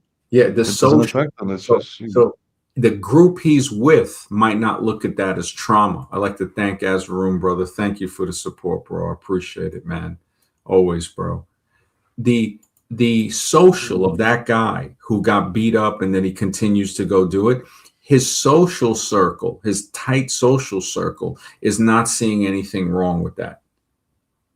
And also, no, I'm not saying the social circle. I'm saying him. If you have a traumatic event, regardless if you're part of a social circle or not, it could be you by yourself, and it hits you so hard to you still have nightmares, whatever it may be, and well, you know what could cause go to jail, whatever it is. That's a barrier you put up, but some people just don't. Like desperation too. Like desperation when somebody's on drugs or somebody's just a fiend. Like we see it with a lot of the guys in the dating thing. They're just fiends. They're like crackheads for sex because they don't get it or something. But we notice that they can be controlled real easy. I mean, this is how women get guys rolled. They'll set them up. These guys are just open for that. And that's where the dating coaches come in and rip them off. But when you look at like the guy that gets beat up and then he falls back into it, for some reason, he's not seeing something wrong with it, or he's so desperate, he's going to risk his life. We see this with animals. We'll see animals do stupid stuff and pay for it. Like we see a lioness try to mess with a water buffalo. Sometimes they get ended, or they'll get hurt so bad that you already know it's the end of the line within a few days. So it's really being aware, like I was saying, but then like you were saying, you got a point. Some people, it's like, what is it with them? What is it? And I noticed this in the military. They used to call it, they used to say he's ate up with a case of the dumbass, because they would be saying, okay, everybody, we were marching, and they were like left flank. And some people would turn right. And oh man, forget it. Everybody had to drop down to, and it was like, holy, I did it once. I was carrying the freaking guide on, and I was the guy. So I'm leading guys around, and we're doing marching drills. And one time he said, like go to the, I went to the right, and everybody followed me. And then, he corrected it. But, they just realized, like, man, they saw that, okay, that was the one time I messed up. So they were a little bit lenient. But I even thought about that. I was like, wow, everybody followed me. And then he's like, okay, left flank, and everybody starts more, I would go to the left that time instead of right. Because if you go to the wrong side, they'll be like on your right. And if you go to the left, they'll be like, no, your other right. They would use things to try to like get you into, because I did see somehow the military had a way with kind of shocking you out of that, but also had a way with scaring you so much that you made mistakes. You're like, oh man, you had to learn under pressure. I mean, guys would break down, they'd be crying, it'd be hilarious. I remember just having to pull back the bolt, because you have to do it in a way with drill and ceremony for the parades, where you're not pulling it back normally, you're doing it in like some fancy fashion, and it can become a little cumbersome. And this is why you have to drill so much to get it down pat. And so there are ways. As Varun, what's up, brother? Oh, nothing, nothing. I just came to say hi. I'll have breakfast and I'll again join the show back again within some time. Yeah, definitely, man. Always a pleasure, bro. We're talking about the bone worship with evolutionists and evolution theory, how people worship these bones. And also, we're getting into the laws of stupidity with Sapola, and then the theory of stupidity with Bonhoeffer that he Oh, wrote. So, yeah, I don't know if you're familiar with those two guys, but uh, yeah. I'm not familiar with them, but there's a sect in Hinduism that people regard as satanic. There, they use a lot of bone worship, like they use skulls for their worship. It's called Agora. They use the bone. And I don't know how they're able to do it, MD, with the bone of the human being. They use some rituals and they're able to resurrect the life back into the person, actually. And they use skulls in the graveyard to attract succubuses and other types of malevolent beings and control them, actually. So the skulls and the bones, they have some significance, they have some power actually over the dead. If you don't know, if you know how to use the rituals correctly, you can control them and go on to use them for higher things, actually. These Mm, agoris, they do that, MD, actually. It's known as agora. It's like a satanic left hand path that mhm. people actually like shun, but they stay in the graveyards for years together. They sit and meditate on corpses. Then they use bones in their worship. So it's very that path is very rough and strange. So the bones, they do have some significance even in ritual worship, actually. Yeah, no, I could see that. And it would be really good to do a scientific analysis of that, because I think there's a way to understand it more, where if we were to study, like, what is it? What type of connection? Maybe they've found some way to connect, or uh, to kind of figure out, like, this thing has some type of energy, some type of pheromones, something that they know, maybe through ritual. Kind of like how elephants, they say, will go to the elephant graveyard and remember the bones of their relatives. And you'll see Yeah. them putting their trunk through the the skull bones and everything, like touching them as if they're reminiscing. So there could be something ethereal that's still around the bone. And that's a very interesting thing, because when we see these evolutionists, I might have stumbled upon something just by not, realizing it, that because I noticed, I said it is a form of bone worship. It's skull worship. I mean, these people will find these skulls of these apes fragments and they'll put them together, and it evolution could be disguising a cult of death, like a cult of skull worship, hatred, prejudice, because we see it's based on that, Remember the witchcraft? They can hex you, apparently, you know, something with like that. bones. And then when they plant the thing, they'll tie Yeah. these bones together, put it in the vicinity of Oh, your area, yeah. They're you know, making their hex you little forever. voodoo dolls of Lucy. You know, it could be. It could really. It starts to piece itself together, right? It's like, Yeah, holy smokes, they evolution, and they might not, again, like the laws of stupidity. They don't even know they're doing it. They're so correct. unaware that they're doing the rituals that somebody else has trained them to do without even knowing they've been trained to do it. That really, because when I look at some of these people, and there, one guy today, he had a video, oh, this is back when we were fish. And I was like, what? I said, I can't even believe this. And In all the big concerts like Michael Jackson, Madonna, like who stages their stuff? They're always showing the checkerboard, the Masonic thing. They're always having the Masonic symbolism everywhere. And it's like they're not even thinking nothing of it. And they're just yeah, performing. They think they're just performing, and, but yet and it's like a Mark is ritualistic right. thing. I think there's a Jamaican thing where they throw the bag of chicken, but they throw the chicken bones to predict the future. They call it Yeah, like, they throw the bones and then probably human bones too. Yeah. yeah. Oh yeah, probably, yeah. The human bones might do something even more. Like Azarun is saying, that might be like where you really getting into some stuff. I mean, Yeah. who even Imagine thought? Yeah. Imagine MD sitting in the graveyard alone, sitting on a corpse, then meditating actually. And when that corpse comes to life, if it just holds your hand, if you're not prepared for it, your nervous system will get such a shock that you might die. Like the kind of rituals that they do, it's scary, MD, actually. Mhm. Very, very scary. Yeah, I've heard of rituals from the Caribbean that are like, I mean, I heard about the graveyard thing. They said it's got to be midnight. They dig it up, I don't know, under a full moon or something, and then make their wish.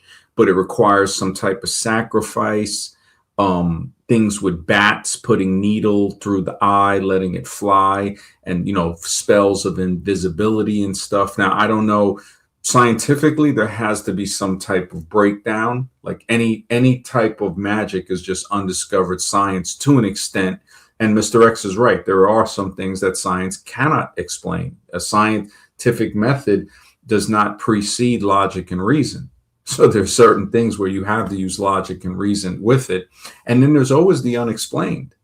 The puffer fish thing with Serpent and the Rainbow, where they make the paralyzing powder to zombify somebody in Haiti, which is what the movie Serpent and the Rainbow was based upon. When you look at that, you say, how did that knowledge even come to be? So this is where we look back and we say, man, there's some ancient knowledge to, and again, it's dealing with bones. I think it's grinding the bones of the pufferfish to make it. I think, yeah, I could look that up just to make sure. Um, uh, all right, the bones of the puffer fish used to make or the is it the blowfish to make a powder, a paralyzing powder, because that's what it was based on. See, and whenever I try to ask it some stuff like this, AI just gets stupid. I'm just seeing, because I remember at the end, so the puffer fish are known to contain potent neurotoxin called tetrodotoxins, TTX, and research indicates that it's generally concentrated in the liver, ovaries, intestines, and the skin of the fish rather than the skeletal structure. Okay, so primarily the toxicity, it's produced by certain bacteria, wow, within the fish's environment. And the bone structure primarily composed of hydroxyapatite, and collagen. So there's no evidence that the bones themselves, because I think that's what they were talking about. But the Well, fact, what if all that witchcraft stuff was made into Hollywood? Okay, it's a bad thing, whatever. But in reality, it was a time during when people weren't so suppressed and considered, oh, you're a witch, the witch hunt thing and all that. So what if that was during a time where people were not suppressed? They got to learn everything from telepathy to spells to magic to whatever it was, like the Harry Potter thing, Mhm. or more, even more so. Like there wasn't any suppression like we have now, and they Yeah. were able to go to higher links, not just physically but spiritually, Hmm. and able to concoct some of these crazy spells. You're like, how do I even come up with? I think there's no way. I don't care you do it a billion times. There's no way I need to know. I need the ear of a pig. It has to be this type of pig, and I need a foot of a certain chicken or Yeah. whatever. And you mix it. It's like who's doing these concoctions? Yeah. Who's testing this stuff out? So it's It, coming from a much deeper level. And when we're told that story, it seems retarded. It seems dumb because we're not getting the full understanding of what's going on there. yeah. I Yeah. think I this mean, leads back to the whole sacrifice thing, which all cultures did for some reason, and that well, leads back most. to I would say most. Not all, but everywhere in most. the world. Tell me which one, which place, Well, doesn't. there's some like there's in India, the Jainism, they don't even want to harm a fly. So like they wear, I think I some. guarantee you, there's people being sacrificed in India. There might Well, be a yeah, no, group that there's doesn't want to definitely sacrifice. something like that happening, but I'm just saying it's not. You're going to have some that don't, but you can even go as far as saying the majority does it. You know what I'm saying? Because if everybody does it, then how do you know? How do you know what everybody is if you don't have the opposite? To say, okay, the yin and the yang. There's always that little bit that's different in whatever side. Whether it's the dark, there'll be a little bit of light. In the light, there'll always be a little bit of dark. Nothing is 100%. Actually, that's a wrong interpretation. Actually, I mean, the swirl with the two could create that possibility you're talking about. But what those 2 points really are represent the sun and moon, which represents some type of motion, some type of energy. Right, Well, there's something creating this energy swirl. It's a swirl. So when you well, look that's at it, one way to it's look at it. There's different ways. Again, it goes to interpretation because it is an ancient well, symbol. if you're looking at it as a stagnant, doesn't move, that's Well, no, what we're not saying it Mhm. doesn't move. It's like, okay, look at a black sphere, like say an obsidian sphere of a crystal. The shine is the light. You start to say, wow, it still reflects light. It's not just totally devoid of darkness. And then when you see something that's all light, you can still see that the perimeter around it allows you to separate it from what's from what's in it to what's outside of it. So you'll see that say that white crystal ball or say a cue ball, right, from a pool table. You can still see some darkness, like just the perimeter around it. Maybe it be the fuzz of the green table that the cue ball sits on, but that's what I think part of what the yin and yang can represent. But like you said too, it could be something to do with sun and moon and something like that. That's a very well a possibility. It's just so many mysteries that because we I think haven't. if you look at the moon and the sun, look at the moon at night, it has moonlight. So the yin and yang is actually accurate because it's there's darkness and it has that little spot of light because the moon is still Yeah. active. It still has its own light. So Hmm. it's actually literally representing that, and that could In that represent sense, different yeah, things. I could definitely see it in that sense to be like, wow, but like what you were saying about like the stuff with the pig's ear and stuff and like the puffer fish, it's like when you think about it, it's like who knows? Like how that science of knowing that it seems to have come from something older, and then it was passed down throughout the ages, and I it got wouldn't say older. See, now you're playing with semantics. Older meaning what? I would say older to make like it a previous clear, civilization. in an age that wasn't manipulated the same way we are, where we Well, are not purely superficial. They well, want it's you to sort of like purely this. think of superficial skin color, anything superficial, your looks. That's what they want you to. They don't want you to know about none of the spiritual stuff or any of that. Forget all that. But that's what we are. That's our main strength, and they suppress that. We're going to be just walking, extremely limited to what we were truly supposed to be. Mhm. So Well, therefore, it locks the majority of our superpowers. Only a mhm, few people can unlock it, if they have physical superpower, whatever it is. mhm, Someone's got some, but if you limit the mental power, you limited majority of people in the world. So mhm. now you're dealing with what you see. I mean, I think also if we look at it this way, say there was advanced civilization, high tech advanced civilization, like say just a civilization like this, and we know that you can mix baking soda and vinegar and get a reaction. Like you can put it in a thing, it'll foam up, foam out of it, right? So this civilization gets destroyed. Nothing is left after 100,000 years, not even metal, nothing. And we're living like tribal people. But the knowledge, some of these myths still come down. And to get the baking soda, they have a ritual. Oh, you can get it like from this, like you were saying, the pig's ear or this and that. Some of these things contain certain chemicals, certain this. So to say, okay, distill this and you get the vinegar. So you've got the fruits fermenting or whatever, and it goes beyond the alcohol and it turns into vinegar. And now you have that, and then you mix it with whatever it takes to get the baking soda. So like when we see, like you were saying, they have the pig's ear and this, and they put it together.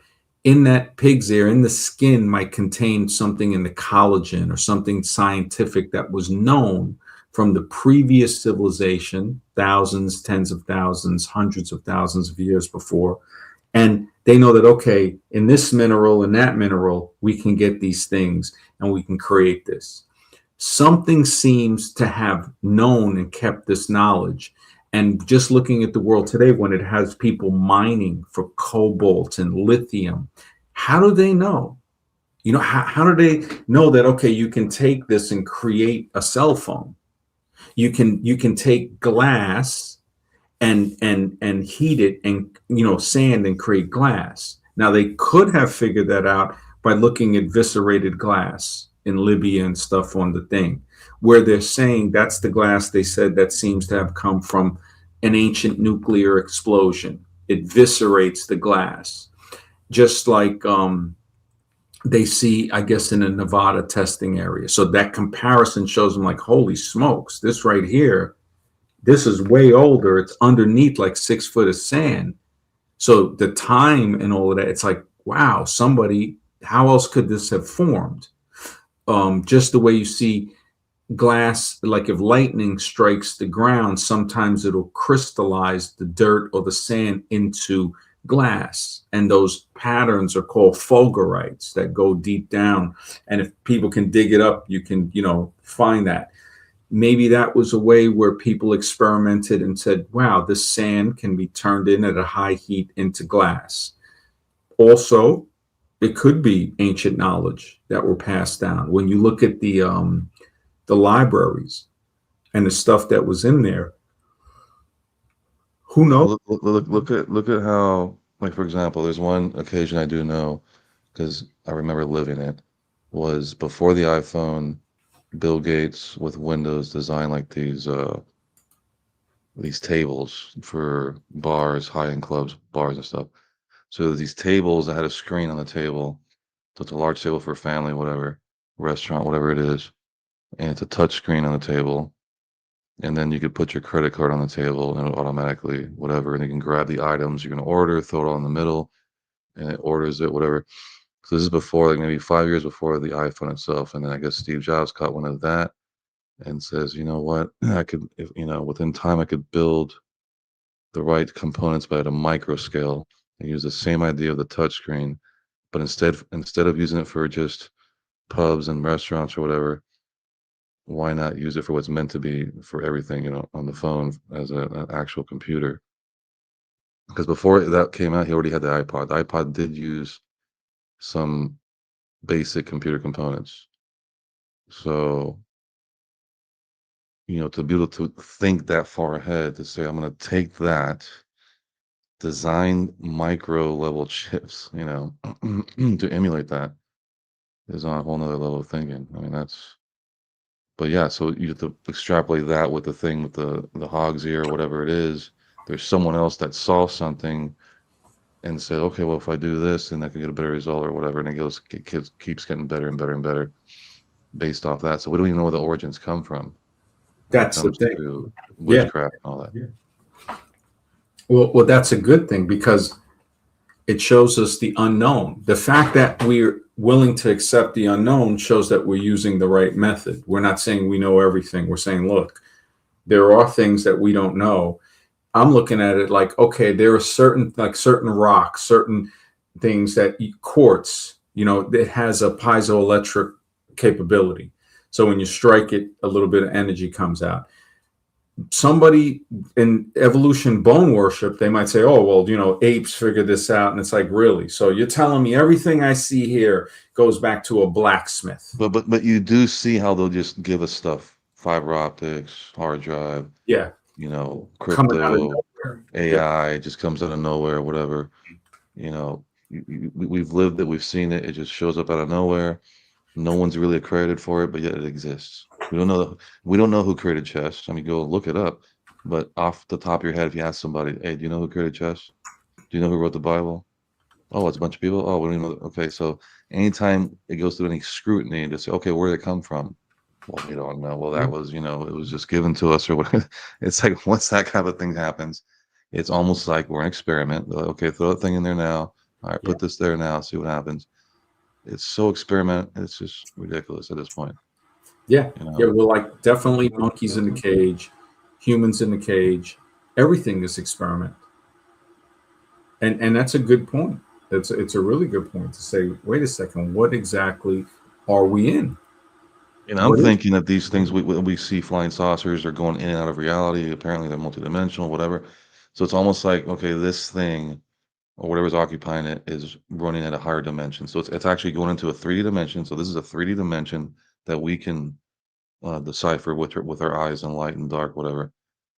What if they're experiencing it on a multidimensional level, but they're able to come in as multidimensional beings with their, anti-gravity thing, whatever it is, um, to experience this lower realm, but they're normally in a higher multidimensional realm. It almost seems like there's stuff like that. Like there's veils of areas that are very thin, and you'll see crazy stuff come through, or you'll see a presence of whatever, whether it's Bigfoot or balls of light or UFOs or whatever it is. Because Skinwalker Ranch already proved that one. And that billionaire guy was there for like almost 20 years, and he funded the whole thing. He brought in the guy called these group called NIDS. They're all scientists. They put up cameras everywhere. These guys were on this thing full time every day for like I don't know how many years, and then someone else bought it, and they were at it doing the same thing, bringing in scientists and all this stuff. So at the end of the day, what it seems like is that there's a thin veil there. That stuff comes through, and there's just some type of thing there. But they're saying that the Navajo, whatever that was there prior, there was some type of slaughter happened, and apparently some of the chiefs cursed the area for some reason, or something happened like that. There was remnants of that whole thing, and just bad stuff and stuff that are in the canyons and the walls and caves Mhm. and all these things that have been hexed or whatever. So when you think about it, that things, it's been like that for hundreds or thousands of however long that's been going on. Yeah. Who did that? Who did that? And there's scientific reminiscence of that. And they have all the latest gadgets out there. They're testing everything, EMF meter, everything, like all the different gadgets you can think of. And scientifically, it says, okay, there's an energy coming through the ground or up in the air. Something's here, or it could be an underground UFO thing that hasn't been dug up yet. That's emitting this energy that's creating all these anomalies Mhm. that are just ranging from UFO to spirits to werewolf creatures, Bigfoot creatures, all like everything you ever thought of in Hollywood, all in one area. It's the craziest thing, and Mhm. it's been tested and funded and everything else. So, and Bigelow never came out in public. He kept that to himself. So who knows what else this guy found out when Oh he yeah. when he sold it. Oh yeah. No, it's got to be so much stuff. There's that whole thing with the witchcraft and everything. It has some validity. The fact that they try to make it seem like, oh, it's voodoo stuff. One person had a really good theory for the voodoo dolls.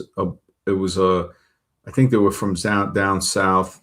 A black man was saying that, black people weren't allowed to read. They weren't allowed to practice certain things. So the voodoo doll, when they were sick, they would say, okay, this person has a pain here.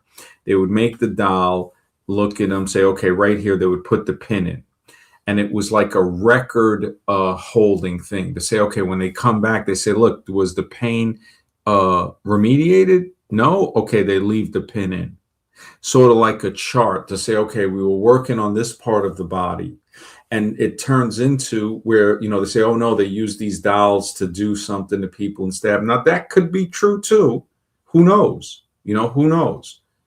And but this person had a medical kind of explanation for it. Like this was like a representation of the person to give us a record of illness and what we treated on them and in what spot they treated it. So, I'm glad the person was really looking into saying, wow, we have a logical explanation, and they tried to make it seem like something crazy. And that same person that made the video, they said witchcraft, as far as they know, originated in England. And when you look at a lot of the witches and stuff of that area, that seems to really coincide with what they would call that, because they were hanging them, they were burning them at the stake, horrible stuff. And then you start to see that it's not people just burning it's other witches, like the Pope and all these are also witches. These are also warlocks. I mean, just look at basically they're weaponizing that. And then you have someone like a shaman who's an actual healer who uses it for good. Just like the skinwalker thing, they're saying the people you see doing that, where they're doing the whole thing where they want to, transform and all that, they have to, sacrifice a family member, go through the whole ritual if you want to get the power quickly. But if you want to do it the correct way, which is using it for good, it takes like 20, 30 years of that to eventually be able to do that. So they want the quick, but they do have to go to the evil side to get it quick. So it's like the Star Wars thing, the dark side. You go to the dark side, you get it quick. If you go the light side, you're going to be ridiculed. It's going to be a much longer journey, much harder, because now you're on the righteous side or whatever. So that's kind of what messed up. So if you go evil, everything's easy, cool. But if you go to the light, they make it real hard. Almost impossible. Probably, yeah. So why is that? So basically saying if you go to the light, you get almost punished in a way, versus just saying screw it, I'm going to the dark side. I'm not sure if that's totally true. I mean, if like you see these people that meditate, what happens when you try to make money with truth, or you try to push truth forward? What happens to that person? Well, truth, either they're in jail or they get you got a very good point there. Truth. Somebody wrote something, I think it was called The Grape of the Ape. I think it was in the 70s, from a book, and I had the printout still. I printed this out in 2011. I still have it. And the guy was saying why why selling lies are more profitable than truth. And he made a good point. He goes, you ever heard anybody bribe a jury to tell the truth? He said, no, they bribed the jury to lie. He goes, the only time you'll make money off the truth is somebody buying it just so they can hide it. So kind of like what people say about blackmail. So you got the truth. The only time the truth is worth money is if somebody wants to pay for it to hide it. It's never really worth something in the open because it's free, basically. It's very hard to make money off of that. Why lies sell? He goes into the truth is plain, it's open, it's true. Lies are expensively well-crafted works of art. And the way he was breaking it down, I was like, wow. I think I still have the I don't know if I still have it, because I kept it in some papers, and it was I think I had it close to here. What if things are only true but in certain conditions? I mean, that makes even sense. truth has a limitation. That's actually true. Some things are true in only certain conditions. Yeah, that's actually a truth. Because okay, you can't breathe underwater, but if I invent something called, You're still not breathing underwater. You're elevator, breathing air well, essentially underwater. you are because you're in the water and you're still breathing You're not with the breathing. help Yeah, of a you're tank. breathing underwater, but you're not breathing water. Okay, we will modify you, genetically modify you to grow gills, and then now you can breathe in the water. Well, There's more than one way to do it, if right? you could do that, if they could do that, then yeah, the person would be breathing underwater. If they could modify it and say, okay, that So now that truth goes to, okay, only certain people that don't have this cannot, but they can if they get the thing or whatever. I mean, it truth changes. Like, okay, when you were younger, you were different. Last year, you were a year younger. This year, the You truth see, now you're changed. saying truth changes. No, truth. So There are truth that changes. truth is a contradiction. Well, not really, because there's one truth. There's one guarantee in life. There's only one guarantee in life. Nothing else is guaranteed but one thing, and that's death. So we know that to be true, right? Nobody has shown that to be different. To say that, oh, okay, somebody is beaten that. And is it death or is it Well, a we don't know transference what of it is. energy? You're right. We don't know what it is, but nobody. That's the one mystery that it's like there's only one way to find out. The Jamaicans are the only ones I know that celebrate when that But happens. there's many other people that celebrate. I'm just saying the one that I know personally, I didn't even know that even existed. But yeah, the fact that There's many it's cultures the that would opposite. celebrate death because they would say they're celebrating because now the person's free, and they would cry when a child was born because of the stuff that they're going to endure. You know, I think it was Schopenhauer that said one of the best things about his life is that it's short. You know, he said that's actually like kind of a good thing because when you look at it, you start to say, It's bittersweet. Yeah, it's yeah, bittersweet. it can be bittersweet, but the better it gets, No, it is bittersweet. The yin and the yang is the bittersweet. It's letting you know, look, half and half. You ain't getting away with this. yeah, I mean, well, karma tells us that, look, you ain't getting away with nothing. The older people get, or really not even the older, the wiser that they get, because fools grow old too. You know, so it's like the wiser that people get, then they start to be like, man, you know, if you're doing well, if you're if you're in good health, basically, you like life. Life seems cool. It's only when things seem to not be going so well, but when things are going well, a person would think and say, well, wait a second, this is gonna end. I don't know where the next thing is gonna be, but this is definitely gonna end. And I don't know where we're going. You know, this is it's just what it is. Anything else is really changeable, like you said. If somebody could modify the gills, whatever. But the one thing, the one guarantee is that I was searching for this thing, and what do I find? Quotes that I had from The Descent of Man, from Charles the Pope Darwin, and he really, I mean, when I look at the stuff that he wrote in this, it's so ignorant to a point where it's like, man, yeah, it really makes me wonder how people believe in this. It doesn't have the quote though, I think from the apes.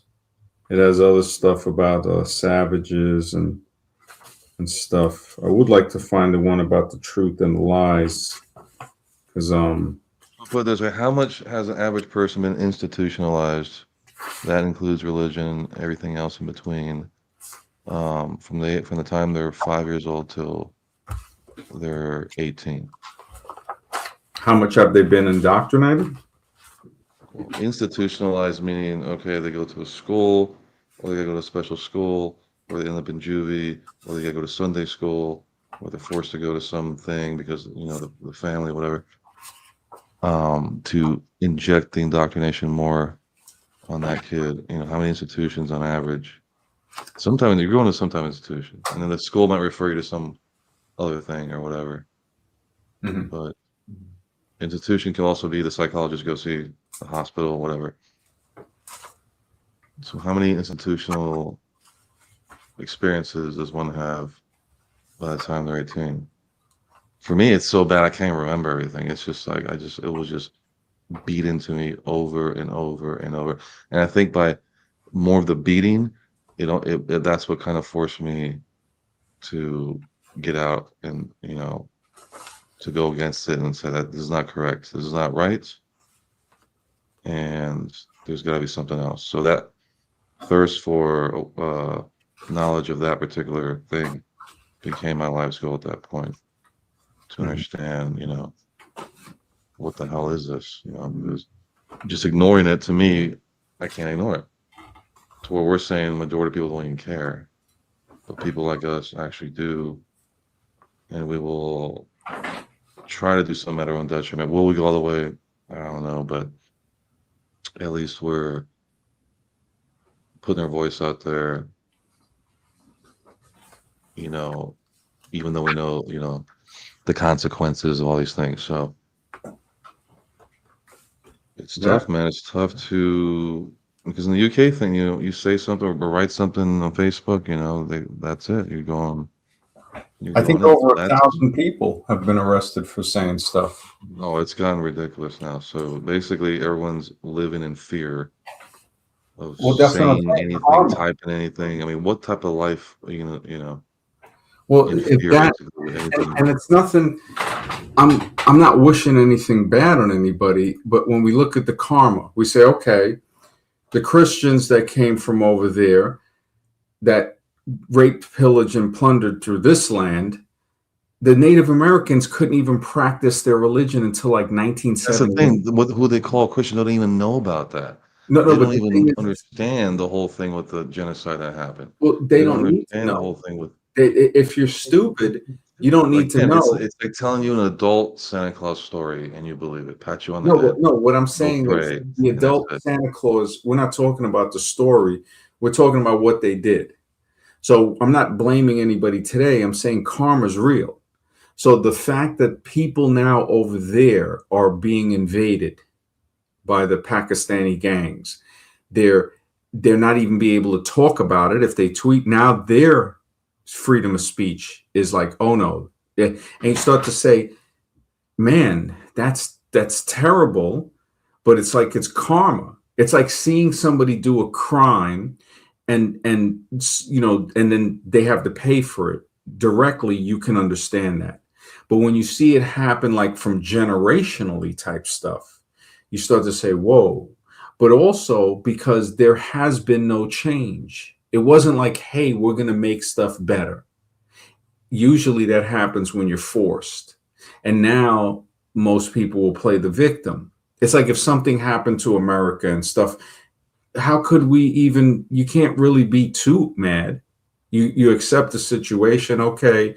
But you look at it, it's like I am living in a But place that was honestly, I know what you're trying to say, but honestly, now that I think about it, we're being stuck in a second layer. All this stuff about Illuminati, whatever, you know, the stuff that we're trying to uncover, that itself is another psyop and another psyop, and then you get beyond that, yeah, it's another psyop and another psyop. It's an endless, I think it is. you I know, think it's that's a an good way to endless look at it. simulated thing to where no matter what point you get to, there's always going to be another thing Always. behind that is going to shield you from the truth.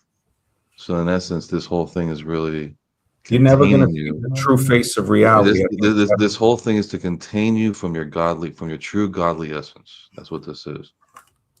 Not continue in the building behind bars, to contain you in a body, an avatar, to experience hatred, love, and racism, and pain, and everything else. You're gonna experience that outside the body, I right? mean, who knows? How do we know we're not going to experience that outside the body? Well, I mean, as far as physical pain, as far as blood and physical, this particular world creates that. In And that world, there is no such thing as blood or, you know, stuff like that to create.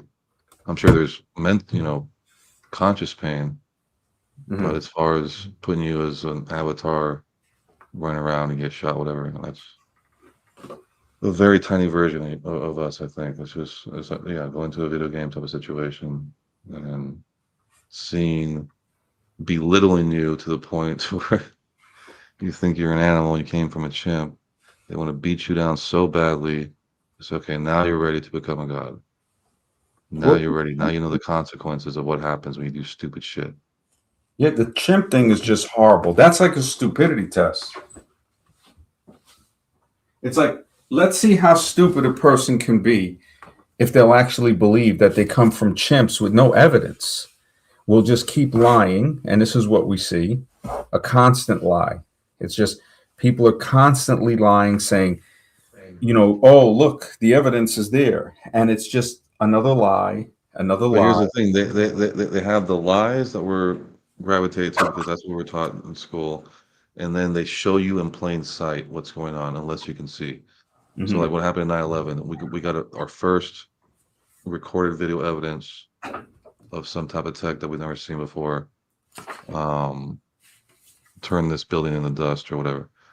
So when you simply go back and look at the what happened and you compare it to what we currently know as far as stuff that's similar, we see a massive difference. So I'm speaking very cryptic because I don't want to. Yeah, So I hear you. it's like understanding basic physics and basic engineering, weight and what happens to certain metals and cement and the hardness factors of each thing. And you taught me a lot with the different granite and stuff they use in the pyramid or the all those Yeah, monoliths and the stuff. most skill Yeah, of and that's hardness. a whole different level. Yeah, yeah. Yeah. So you're on a different level on that, but just basic physics on the the building. You played with blocks when you're a child, and you understand. You smash stuff, and this thing's too heavy; it's going to fall and break.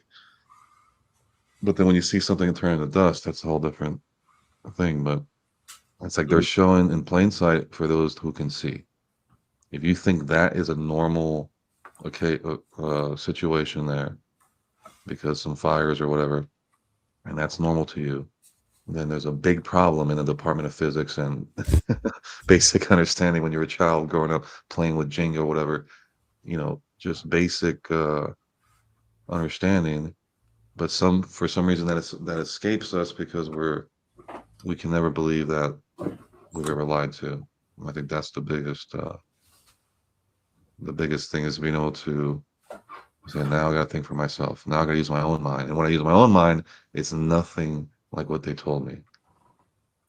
Yeah. That's the We start to tragedy. realize that we have special abilities. Brother Ali, good to see you, brother. Mhm. Yeah, we clearly have that. That's the one thing, like Mr. X talks about. They don't want us to know about the supernatural. They want to shame us into thinking we're being unscientific and try to say, oh, you're religious or whatever. And that's what the bone worshippers from evolution will do. I mean, that's the one thing. If people start looking at them for what they really are, they're a bunch of bone worshippers. They might not even be knowing they're doing a ritual, setting up these models, digging up these bones and putting it together. Like, of course, one Native American guy, he said they desecrate their burial grounds and dig up their bones and say they're studying it. He goes, if I try to dig up George Washington bones, they'll shoot him on sight. I mean, when you look at this, and then the beautiful karma, not to say that it's good to see innocent people getting hurt, but when you see what's happening now, the same people that came over, look at what's happening. England has fallen, London has fallen, Ireland has fallen. And it comes from first not even being able to get along. I mean, they couldn't leave Ireland alone, just invading. Same thing with Scotland. We see the Braveheart story and everything. And you look at that and you say, wow, what the heck is it? The greed comes back to them. France graped through a lot of the world. Now look at them.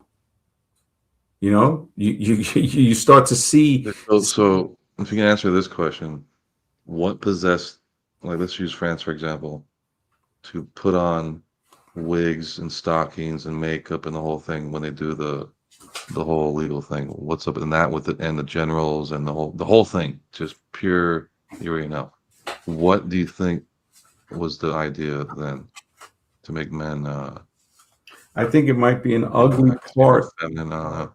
an ugly piece of our origins. Because when we go into where the science is leading, not only is it leading to an albino type, it leads to some really crazy stuff.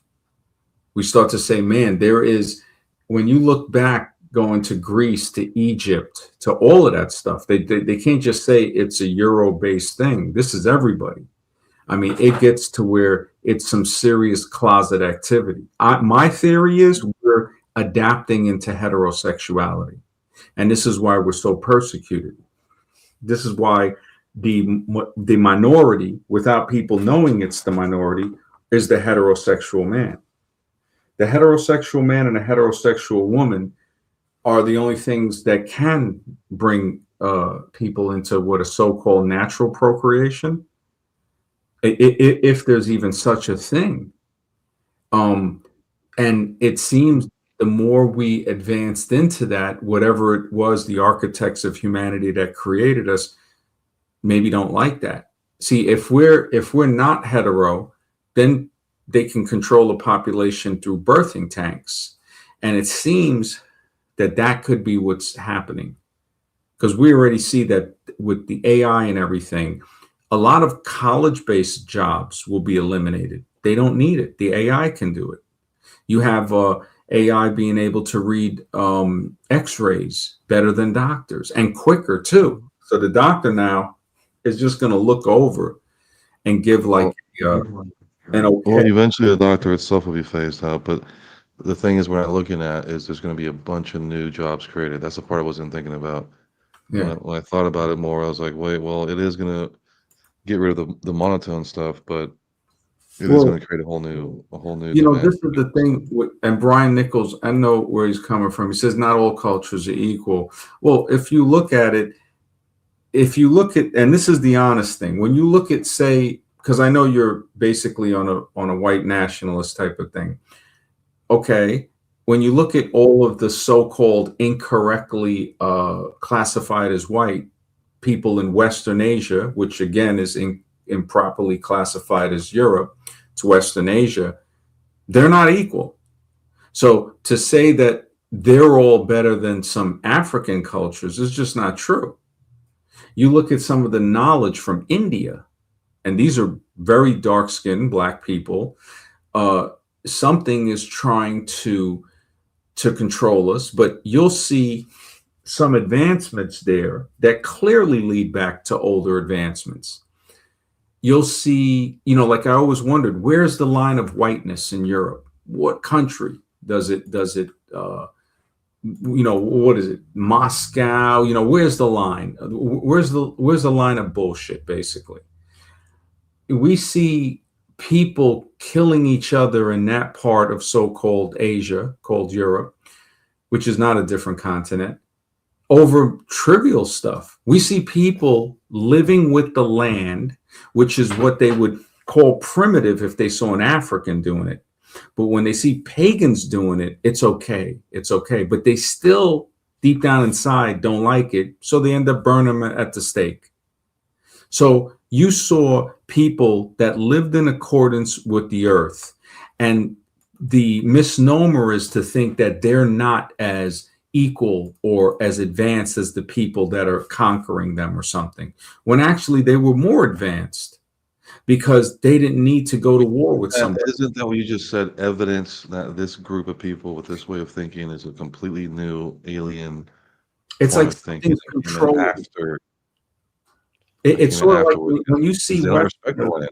They don't respect the land. They don't respect the animals. They don't They respect the don't. water. And the They don't same thing respect with none of Africa. that. Look at the Rwanda, the Tutu and the Hutsi, right? Soon as you give one side weapons, they genocide in the other side, and they both look the Okay, same. so what created this other way of thought? This was more of a thought that It, came out, a new way of thinking, and they well, happen it's to not use these even a particular thought. If people. if you give if you give all right, if they gave the working man in America the right weapons, they would overthrow everything. We'd say, no, we're not taking it anymore. And people would be justified. But it would need to be something introducing to help us with that, to show us that, look, these people right here, these are the ones that are keeping you down. And I'm people saying kind that of, idea came out later, and that's why we're suppressed because of that people or whatever it was that created that, right? Whereas before that wasn't there, they were able to fully use their powers the way it's meant to be one with nature, one with the animals, all these. And I'm just saying this thing came out afterwards, right? mm, It's not normal. It doesn't. It's not compatible with this Earth, meaning it probably I came don't from think it some came other out afterwards. dimension. I think We're not compatible. these are the architects. So in other words, we're thinking Well, it then came after. What if it the came new first? architects or the old? Which one? Well, Like they decided to change that or add that or what? whatever created everything, right? So we look at the genetic structure, we look at mathematics, nothing's happening by chance. We look at consciousness, some people call it spirituality, something else. And we start to say, is it, is it, No, I'm is saying it, that there's divine intervention, architect intervention, whatever you want to call it, the flood, whatever. well, not Something divine, not divine, because something divine is giving it intervened to because us, something had to right? change the natural progression because everyone's living in Well, harmony. what if it's an And then experiment? this thing comes out of nowhere and says, you know what, we're going to take over the world with a Well, I complete don't think it's saying we're going to take over disregard the for world. nature, a disregard for this realm. What if we're not supposed to be on the surface? Or what if we were put on the surface to harvest something? Because we do see the strip mining. I'm saying, why are you saying? I'm saying there's proof enough to show that there's a group of people who were compatible, who respected the earth, did that, and through history, it seems that something recently came in and completely, Avatar situation, completely disrupted that whole thing, and globally now all of a sudden we're going to the moon and all that stuff within in less than a couple hundred years. So obviously something intervened, came in, Something was created this. introduced, basically, right? Yeah, something intervened because it's not compatible with this thing we call nature. These other groups are compatible. They understand what's going on. I mean, We're not compatible at all. We when we are look at it, artificial. what is really nature? Because that's where I look at, like, everything is fabricated. What we call nature had to be created somehow, and it seems to be created artificially. I mean, who knows? The sun could have been something that was ignited by the architects of reality. And those same architects And what could, you see above your head is coming from a energy vortex from some type of I well, guess server, we whatever you don't want to call know, it. but with science, I mean, and of course we know that a lot of these scientists are lying. So they're on the payroll. And you're right. This is just from speculation. This is not scientific at all. Well, I'm it's just good. saying from what it appears, it seems that the most logical thing is that there's a center point that has the energy that rotate the sun and moon and all the stars, everything above that, that Mhm. creates this massive archaeological clock that can Yeah. be used to read certain things, certain cataclysms, whatever it is. And it's all there. And if you look at the ancient clocks that they don't show, most of the time you'll see that it has all the different celestial uh, arms and timings and everything there, but Mhm. we're only used to seeing the two hands. And that's it. We don't get to see the full. They don't want us to see the full celestial clock, and Well, there's always going to be something that hidden. and then we Always. took to say we're going to go up there and conquer that by flying up there. And that questions, have they ever really been there? What do you think, Azram? Right? You don't need the Remember, he spaceship thinks or India actually landed on the moon. Let's first, Are you serious, Azram? You think India landed on the moon recently? I don't know about that, but I will like when they say the earth is flat, that I'll debunk. But the moon thing I have No, no, doubts on. we're not asking about the flat Earth. We're asking, because I asked you before, do you think that the video they showed when India landed on the moon, do you think that was real? And then you said, well, I don't know. You were Yeah, like, yeah, no, yeah. I I'm, think I'm it's real. skeptical about that. I'm skeptical about that because Not enough America. to say. So you're more on the side that they did do it. Let's just put it that way. No, he's saying he's mm, skeptical. He's saying He's he doesn't skeptical, know. but if he had to choose, he would say yes. Would you say yes uh, or no? I'm somewhere in between. I'm torn apart for this answer. I have to Okay. meet the scientists at ISRO and NASA, and I have to collect all the data from them, right? So that's why even over So, here I'm torn apart actually. so looking at what appears to be a CGI, computer generated image, Hmm. you think that that was a real ship that landed on the moon, or do you think it was just looking at the image? I don't know if you've I ever looked at it, right? I have doubts, MD. That's what Okay, I okay, have to that's all. meet them. Yeah. So this Yeah, is a because bit I'm confusing for saying, me. okay, even the American failing, their video looks way realer, even though, I Yeah. question This that. was on the level of like, you know what? We're not even gonna try to This film. was like Pull out Sonic asteroids. Hedgehog Pull out type. asteroids, and we're gonna play a game. That's what it looked Yeah. like. Not Yeah, even Nintendo graphics. It was like Atari graphics. I'm just like, wait, this yeah, is yeah. I have 2023. to, yeah. I have to admit, it look. I mean, come on, China. I don't know. Did China put one too, or There is China Israel? two. China Yeah. failed so far. They say this. Everyone failed at landing on the south pole of the moon. Only India somehow did it. But Indians, the thing is, we've not done any spacewalk. We've not put any astronauts in space like on Has our anybody? own. That's where I gotta give Kubrick all the credit because this was the guy. He invented a camera for the Space Odyssey to Mhm. supposedly be designed to look like space. So there is evidence of him, and there's evidence in movies like Minions where it shows him for like a few seconds filming the moon land or the moon thing. And if it came down to it, this is the man that can pull it off, even back then. So now when you see modern versions, you're like, the '60s killed this because now you're dealing with you know, one of the greatest directors of all time, if not the greatest, doing that. So that's like Shakespeare, writing the Bible or something. So you're dealing with the best of the best. Doesn't Well, matter what even time it is. Shakespeare. Have you heard the debunking stuff about Shakespeare? They think it was a committee of people that wrote that stuff. So it's like Yeah. everything we've been told as it's like we're moving veils of the illusion, curtains, and we're seeing more. And Exactly. then, It's so bad I can't even make an analogy. That's how bad. yeah, I mean, no, and that's how bad you're right. Because when I was like, wow, Othello couldn't have been written after Eh, Shakespeare. no. You couldn't have Yeah. had a play with a black guy that has a white woman that's in love, and I think he ends up ending her and stuff. That couldn't have happened 200 years after, even during that time. And then they start to look at it and say, well, wait a second, Shakespeare might have been a committee of people that wrote that, and they put the name Shakespeare on it. Just the way we see Isaac Newton was a lie, Yeah. apple Yeah. Yeah. on his Uh, wig, right? uh, Yeah, MT, regarding calculus, they say that Isaac Newton created calculus, but during his time, there was one more scientist called Gottfried Wilhelm Leibniz. He also created calculus. There was a dispute between the two. Then, reversed a time period further back, there was an Indian scientist called Madhava, astronomer. He created a lot of concepts about calculus that are very important, actually. So, he, they say, was the first person to actually create calculus, Madhava in Kerala.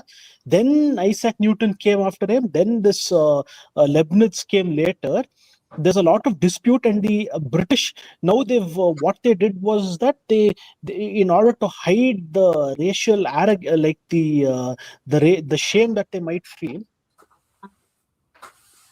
Mhm. so they what they did was they made it into Indo-European. Yeah, they always put the Indo-European so they can try to take credit for what India has done. Yeah, And that's been debunked. Anybody can look that up on YouTube, the whole Aryan myth and the yeah, Caucasian lie.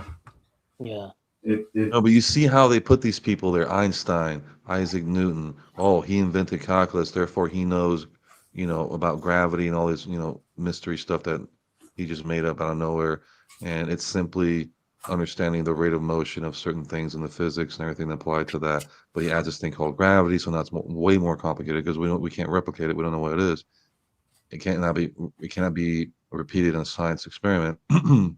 Therefore, we need to take his word that little g gravity in any formula is what that is. Well, is what's there's at the definitely a attraction based force. off that. There's a force. I think calling it a force is much more accurate because gravity being It cannot be replicated. That's the point. You well, cannot take two large masses and have dust start gravitating towards them, which well, should what they're happen if their saying, calculations are correct. and like I was saying, it requires a lot. You I'm can't just just. saying these two guys were correct back in the 40s and 1800, whatever, whenever, Isaac Newton was. Well, we know the Western world is built But on we lies. don't have to We look at know it that for anymore, even though sure. we have computers. Even though we have computers now, we're more lost than we ever were before. But no, this guy back then, when Apple fell in his wig, he figured out the whole thing. That's what they're saying. And then Einstein came out with special relativity, oh no, it's this and that. And then he said, we live in a motionless plane, meaning it doesn't spin. So you have all these contradictions, all these things, but they claim that's reality, and that's what the science is, and that's all it is. Just like the bones you're saying is the most ridiculous thing. They're going to take this bone and that bone. Oh, all of a sudden we have this. All of a sudden it's a whole new name. All of a sudden now we're ancestors. All of a sudden they start making this. So it's It's the same thing homework. with gravity. Oh no, it's a special force, bro. It's a Yeah, special force. You it's cannot replicate it. You don't know what it is. It's mysterious. well, the fact that Wow. gravity can be mitigated with electricity, that brings up a big thing. Metals, if you look at the experiments with metals, if you take copper, I've done the experiment myself. You take a copper pipe, right? And you get a strong magnet. I got a neodymium magnet that can fit inside of it with, space around it. And you drop it, it'll drop at a slower rate. It will, you'll look at it like, holy smoke. So magnetics can affect gravity. That's electromagnetism, which has nothing to do with gravity. Well, that's the thing. Again. It's not that it has nothing to do. What we're doing is redefining and expanding. We're not rejecting science. We're adhering to it. We're defending it. We're So saying, basically, look, they cleverly took what you call the force, and there is a thing within the ether that moves the sun and moon in a rotational pattern. Yes. And that's what they took gravity. They took out the ether and they grabbed that core idea and they called that gravity. They say there's a mysterious force that's pulling in. No, there is no mysterious force. There's only one real true energy, whatever that thing is that's moving this thing above our head that creates this world. Literally, if that thing stops moving, well, we don't know. This pretty much. That's a theory. If the sun goes down, you're done. I mean, that's it. Well, yeah, we could see that, but we're going to go somewhere else. I mean, that's just the physical. Mark says the India moon landing looks like you ain't gonna eat. You're not gonna made in a beta version of Grok. I mean, if something happens, right? I look at it like this: I was born to die, so it's to figure out. Okay, I was born to die. Now, what's in between? What about saying I was born to experience? Forget the death part. Well, they want to call it that because they want to make it such a bad thing. Death isn't a bad thing. No, they want to scare you. It's the fear mongering thing. You already know they fear monger every single subject we talk about. Everything. Fear monger And they'll thing. try to shame AI. Oh, the one AI is going to take over. It's like, really? You're going to let it do that because you're not going to take the proper procedures to make it controllable. You want to let it do its thing and be able to go rogue and do whatever. Created. That's the plan. No, but they're doing it by force. They're doing it preeminently, as that's the design. That's what we have to go towards. And fearmonger using this idea. And Elon Musk is up there. Oh, I warned you guys. It's like, warn what? It's like people with a brain that understand this know these things have to be in place. Mm-hmm. So the fact we're going to pretend we don't know what's going on and say this thing can overpower us, take us over. That's the law. We're not when we're not even talking about security. There's a big problem here. That means that's preemptive, predictive programming to make you think over time this thing's going to take over. I can't do nothing. I'm powerless, which is a complete lie. Again, Christopher has a good question. He says, "Is the sun a transformer, a conduit?" That's a very good question, and good to see you, Christopher. Mm-hmm. Definitely appears to be that way. Yeah. I mean, it could even be a portal somehow. I mean, they'll try to see anything we think of. The bone worshippers of evolution will tell us, "Oh, that's on." Look, they'll try to shame and ridicule, but we remember they're just clowns chewing on bones and worshiping bones and making their little statues with bones and lying to children. I mean, this is what they do. They lie to children. They're just as bad as the PDF files. I mean, their whole thing is corrupting the minds of the youth, and then try They're to doing it unconsciously because a lot of these people are some, good people, yeah, the but stupidity. they Some are so allow. stupid that they think they're actually doing something good, but they're so stupid that they don't know. They're literally, that's the How danger many of guys you know that are PhD something, but they're completely just moronic in a like good basic few, areas, right? a good So there you go. So this guy's a genius when it comes to this, but for well, they this, call, yeah, they no. call it a genie ass. You know, they think they're a genius, but they're more like a genius, and that's what it's No, let's smart. just say there's only a few people in the world that could do this particular thing, but yet he doesn't have all these other things. Like he was designed for this one specific thing, but then he's bullied. People don't even understand what the hell he does. He has to live that life of, not be able to enjoy the basic stuff. But he happens to be you know, a rare talent. And a lot of those people never get to find that out and they end up homeless, whatever. This guy could have been the best, whatever, but Mhm. he's homeless, because we're not seeking on that level. We're like, you get caught in that system, you got to play the game. If you can't play, we're going to keep you in the homeless thing because if you're not participating with these credits, money, then we can't continue fooling you. We I can't mean, continue programming you. looking at that situation in America, it's horrible. It shows you how horrible the country actually is. The only way to see, Because honestly, to be free is like what's his name did, Buddha. He's basically the guy in the corner, on the street corner, with his tent, homeless. He's like, you know what? I used to have the Ferrari. I used to have the palace. I used to well, have all not these really things. I homeless. realized to be, He had but followers. when you think about it, to be truly free, he had to be homeless. Well, When you think he about it, wasn't homeless. He was the one that went on a journey. they see him as homeless, but he's free now Well, because he's he's been not really freed from. homeless. It's kind of like Osho. Osho wanted to be an educated bum, Rajneesh, and he ended up forming like one of the biggest cults. They got a thing on Netflix, Wild Country, and their government slowly, they say, poisoned him with lead over a period of time, but he had like 100 Rolls Royces and no bank account. And he would say it. He'd be like, look, I got Rolexes, and I have no bank account. Rich white people were flocking to him. And just, I mean, they would fly him to places. I mean, he had basically people that owned jets and stuff. And somehow, I mean, this guy was straight sorcerer level because he was shown, he said, look, you don't need drugs. With my meditation and the way you look at philosophy, he's like, this is what it is. And he went to Oregon and they bought a land to build, I guess, the commune and stuff. And it's an amazing story because of the amount of money that an educated bum had gotten. Like I have his book, The Autobiography of a Spiritually Incorrect Mystic. And he talks about when he was a kid and a guru came and he was asking a guru these questions because he's from India.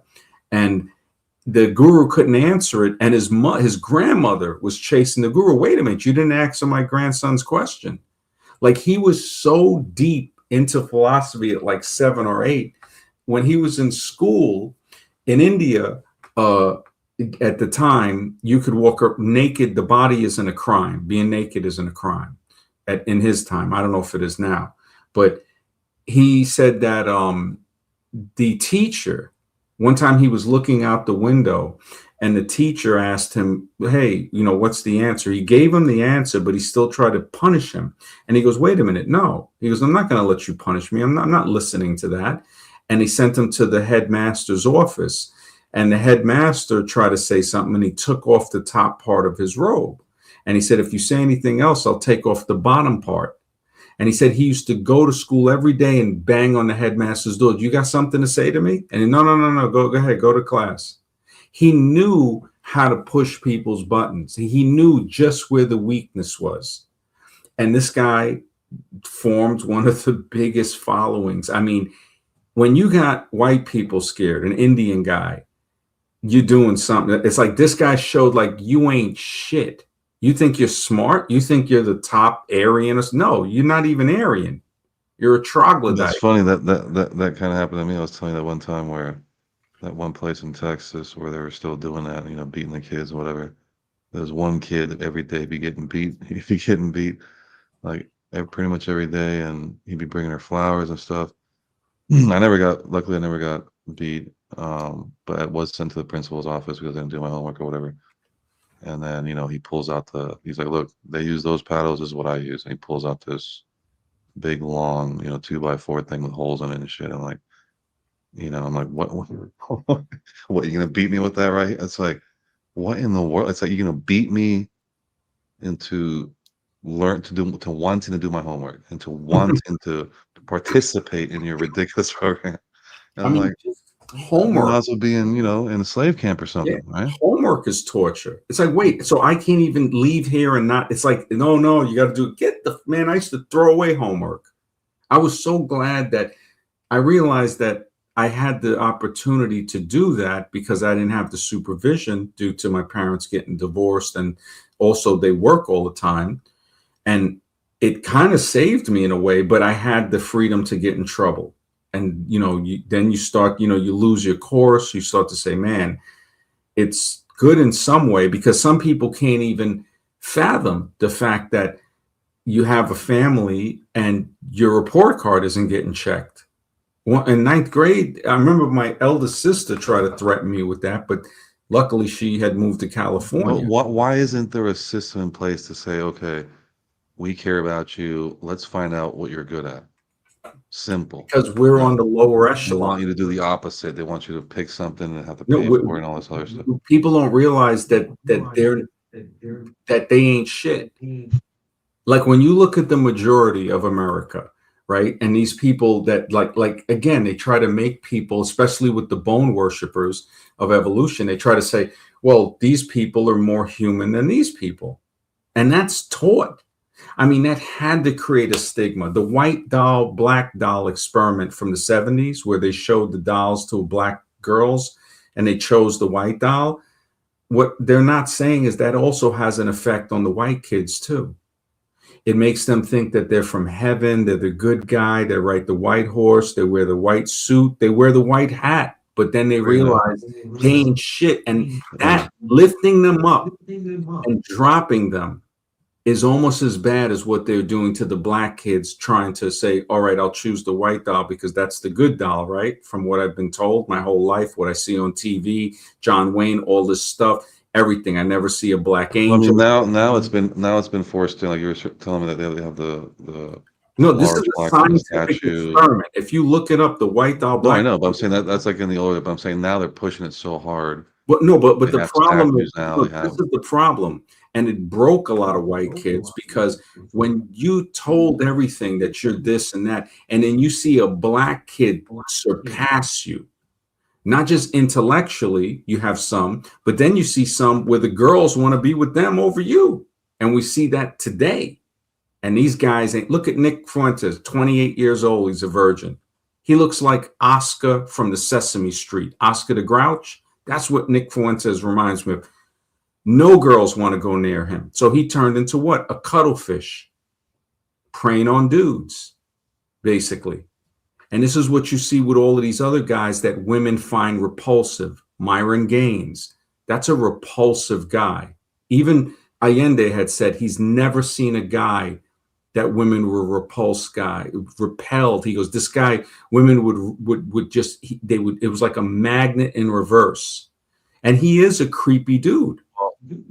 Well, I'm saying is there was one time, remember, All of them, Tate, Andrew Tate. just like everyone. Look, I'm talking about someone else. Just like everyone else, we've always kind of, I wouldn't say hate school, but it didn't feel correct. It has nothing to do with learning or helping you. And It it was no, during it was during, I was going to give an it example. was It meant was to during. break you. It's not that it No, just I'm going to give wasn't. you. Okay, I'm going to give you an example. So I remember one time to where I connected. And I think the rest of the class connected with this one particular teacher. But that teacher, by the way, but he looked like the MacGyver guy. He looked like the MacGyver dude. But he Hmm. was a temp guy. He wasn't an actual teacher. He was brought in because the accountant teacher, it was like some woman, older woman, like the most boring, just worst, just sleeping through class type of thing.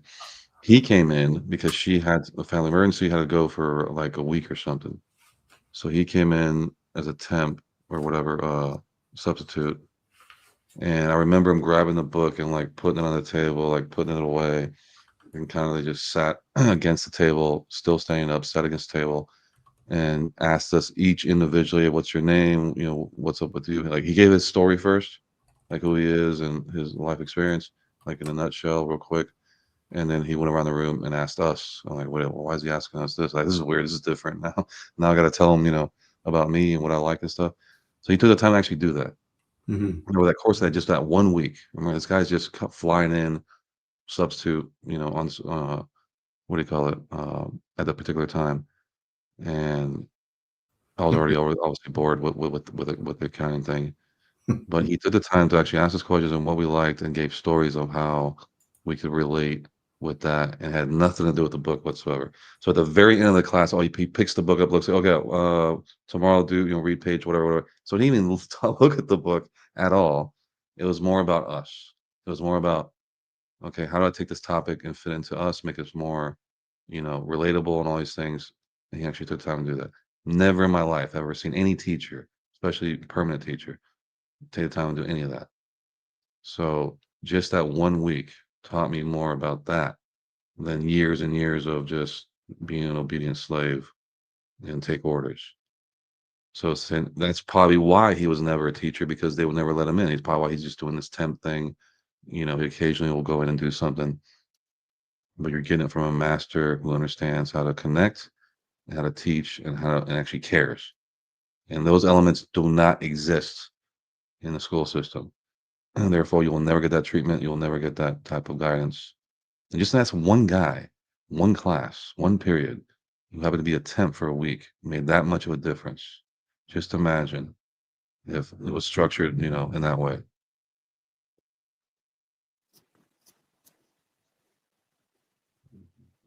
Yeah, because in the Yeah, end, that, that's no, I that's what hear happened. you. It's meant to break you. So to think that it's not is on a whole, I mean, that's what it was meant to do. I didn't know. I mean, I just knew it wasn't a place I wanted to be. And it just, I don't know, man. I was always kind of a rule breaker.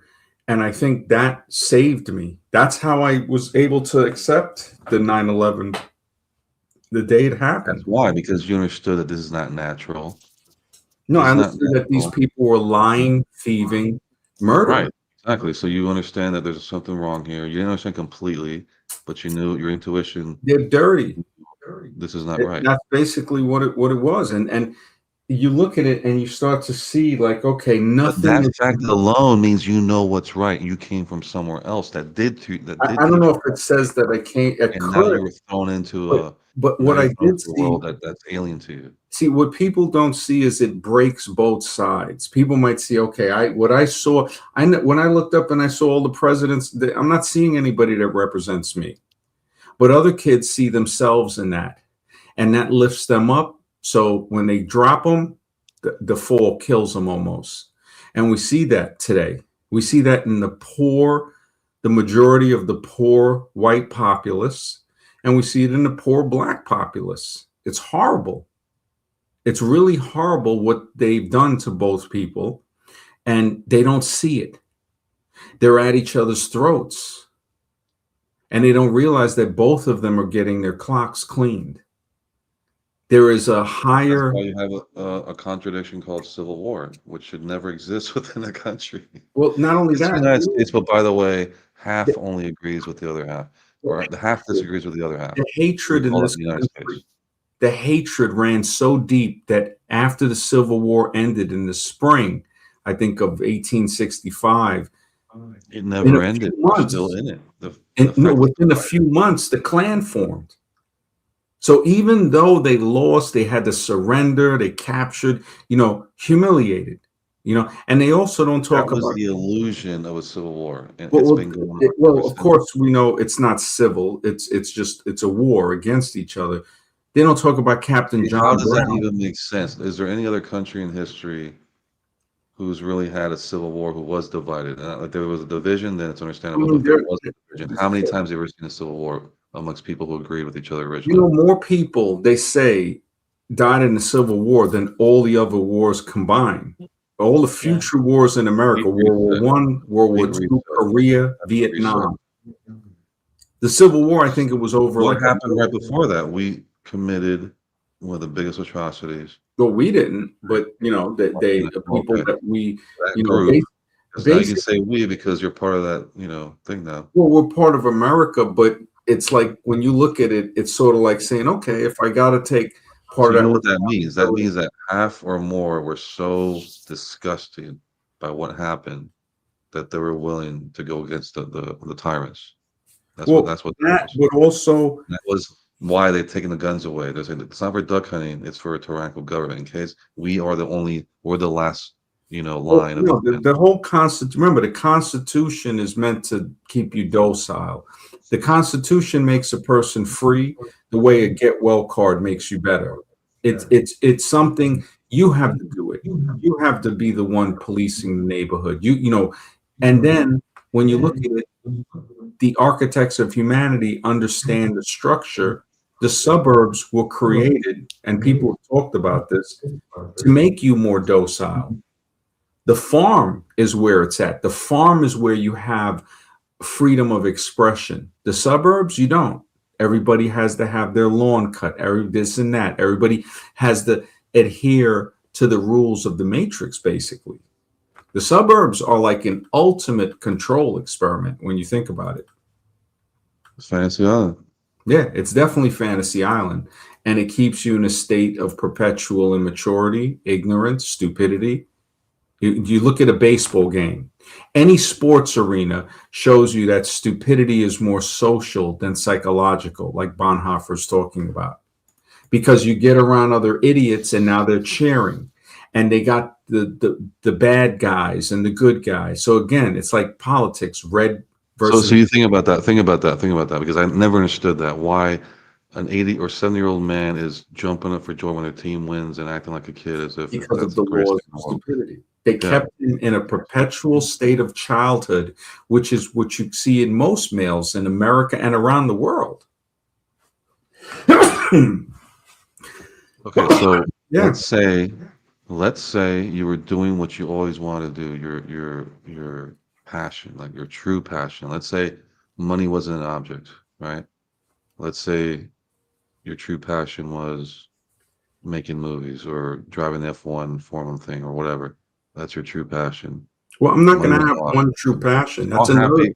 thing they try to fit us You know what into. I'm saying? No, I'm just asking that question I because want to it's do different. I might want to make find out. movies for a year, 2 years. Then I might want to film nature. Then I might just want to sit in nature. You see, so there's Yeah, different. there's an order to that. Yeah, I'm saying, Yeah, I but might you're want to burning build, desire you for know, for an initial architectural thing. There's always structure. that one thing you want to do. Well, it's going to change because again, they want to get us into the one thing forever. What are you going to be when you grow up? I still don't know.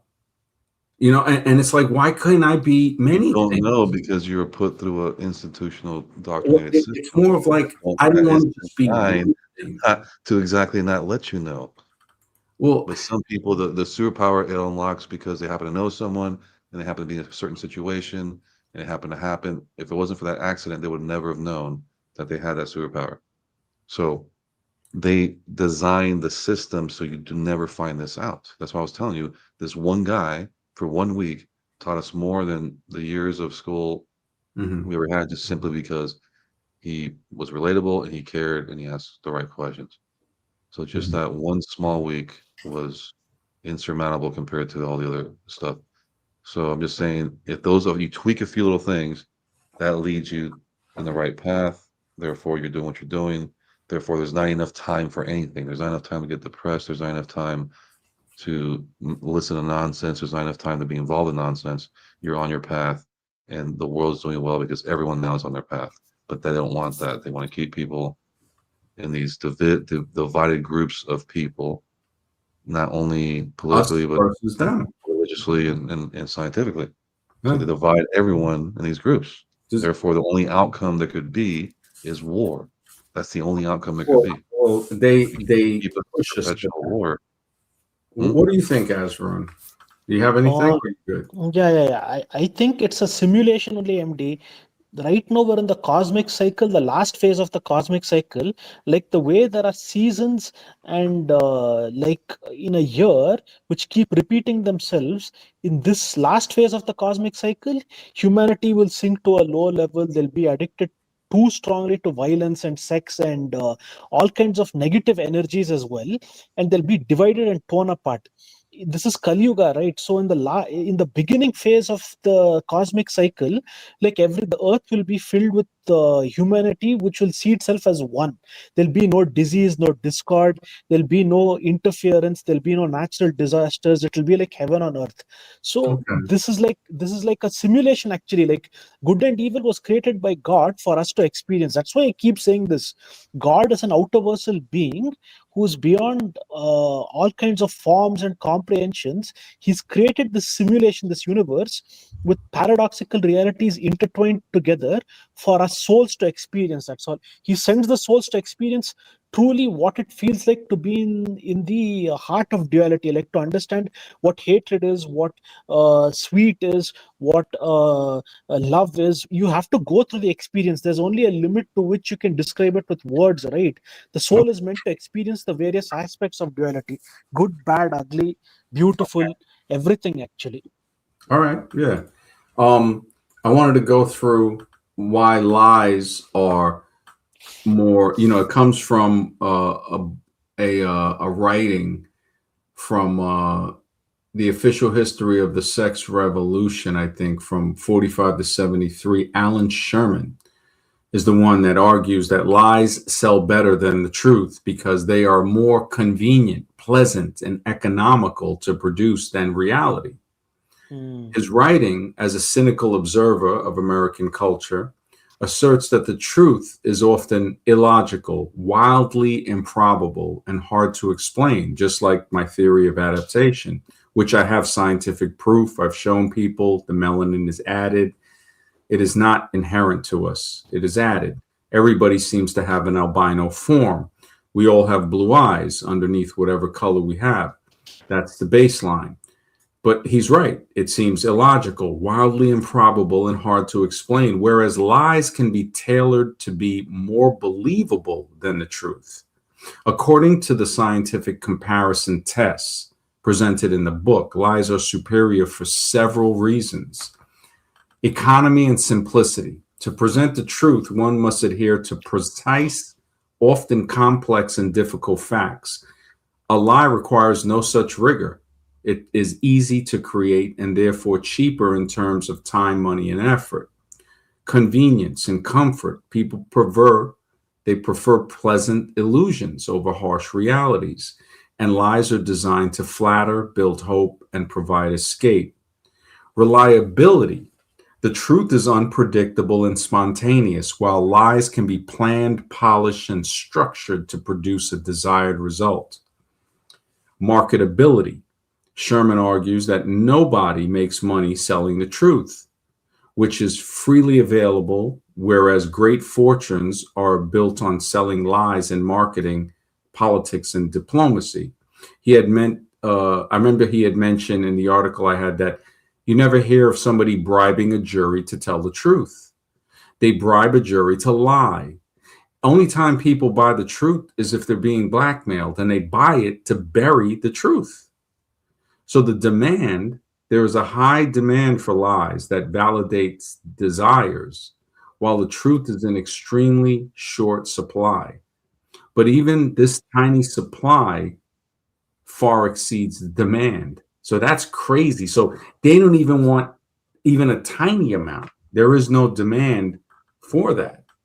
And I give it to him, man. He really broke it down. I mean, this is a short summary. I've been looking for the paper for the last 20 minutes. I don't know where I put the freaking thing, but I had it printed out. I saved this. It gets a little more in depth than this, but when he gets into the dependability, because they're controlled, manufactured, they're more dependable than the messy and unpredictable nature of actual events. I mean, this was printed, I think, in Playboy Press. It says, using these satirical points to critique the American Puritan ethic.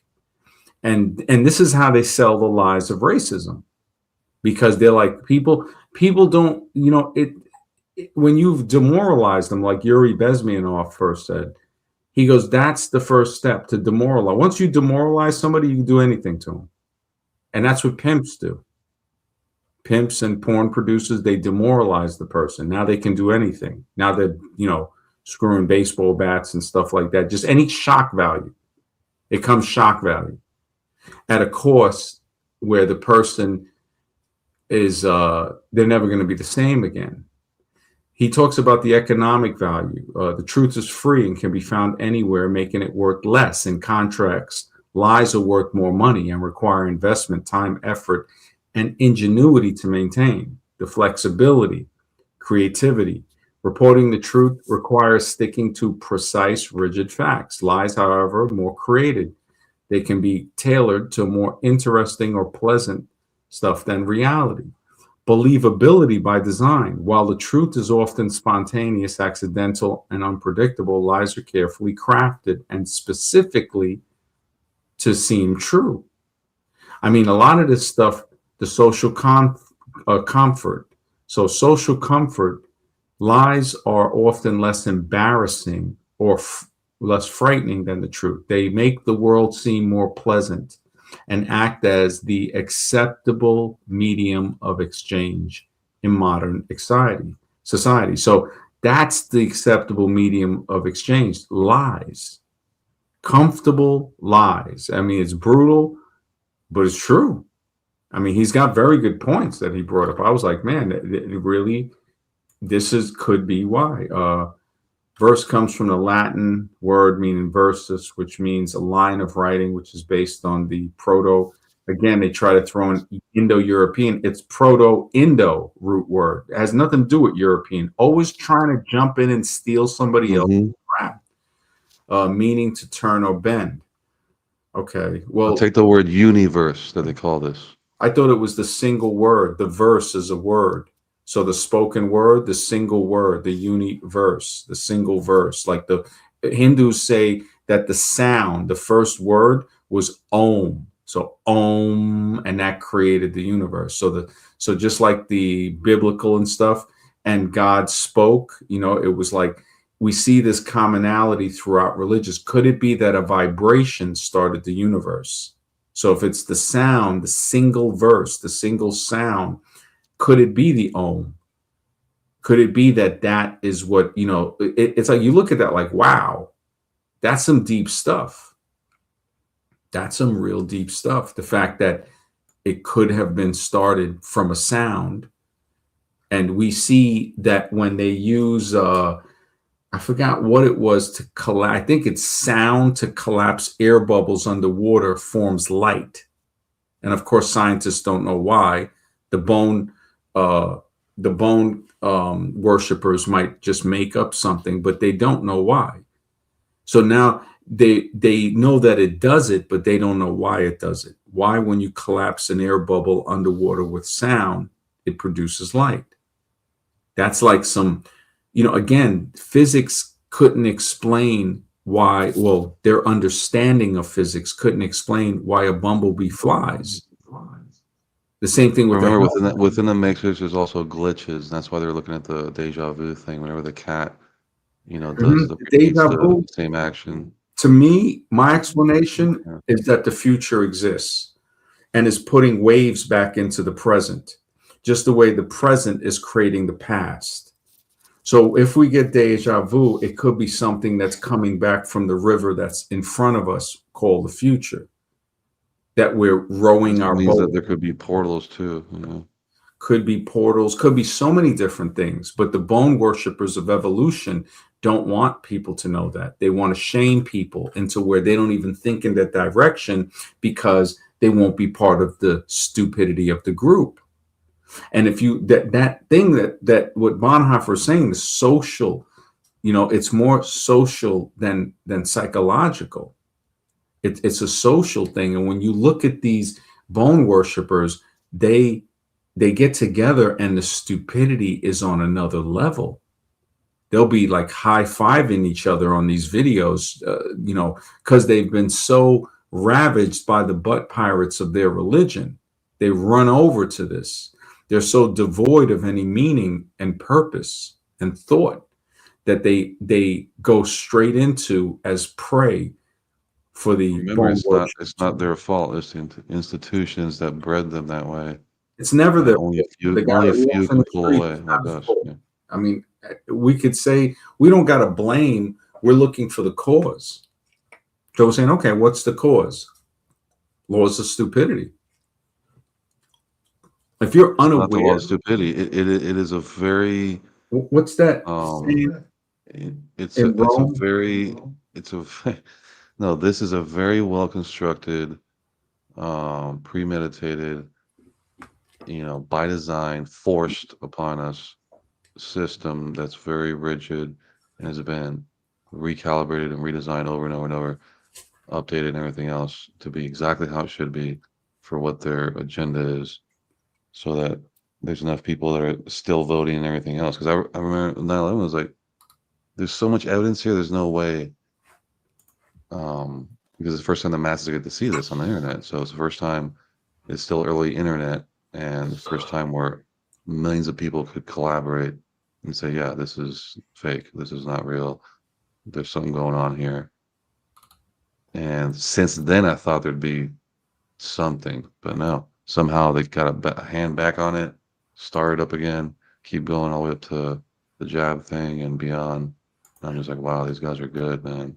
We hadn't caught a red-handed pretty much in the early 2000s, Mhm. but they're able to pivot, they're able to somehow deflect that, get out of that, and keep going like nothing going on. So there's something else going on here that's non-accountable. You can just Yeah, do its thing, it's not accountable and doesn't, doesn't go by the rules. So our rules, it's very much so. Yeah.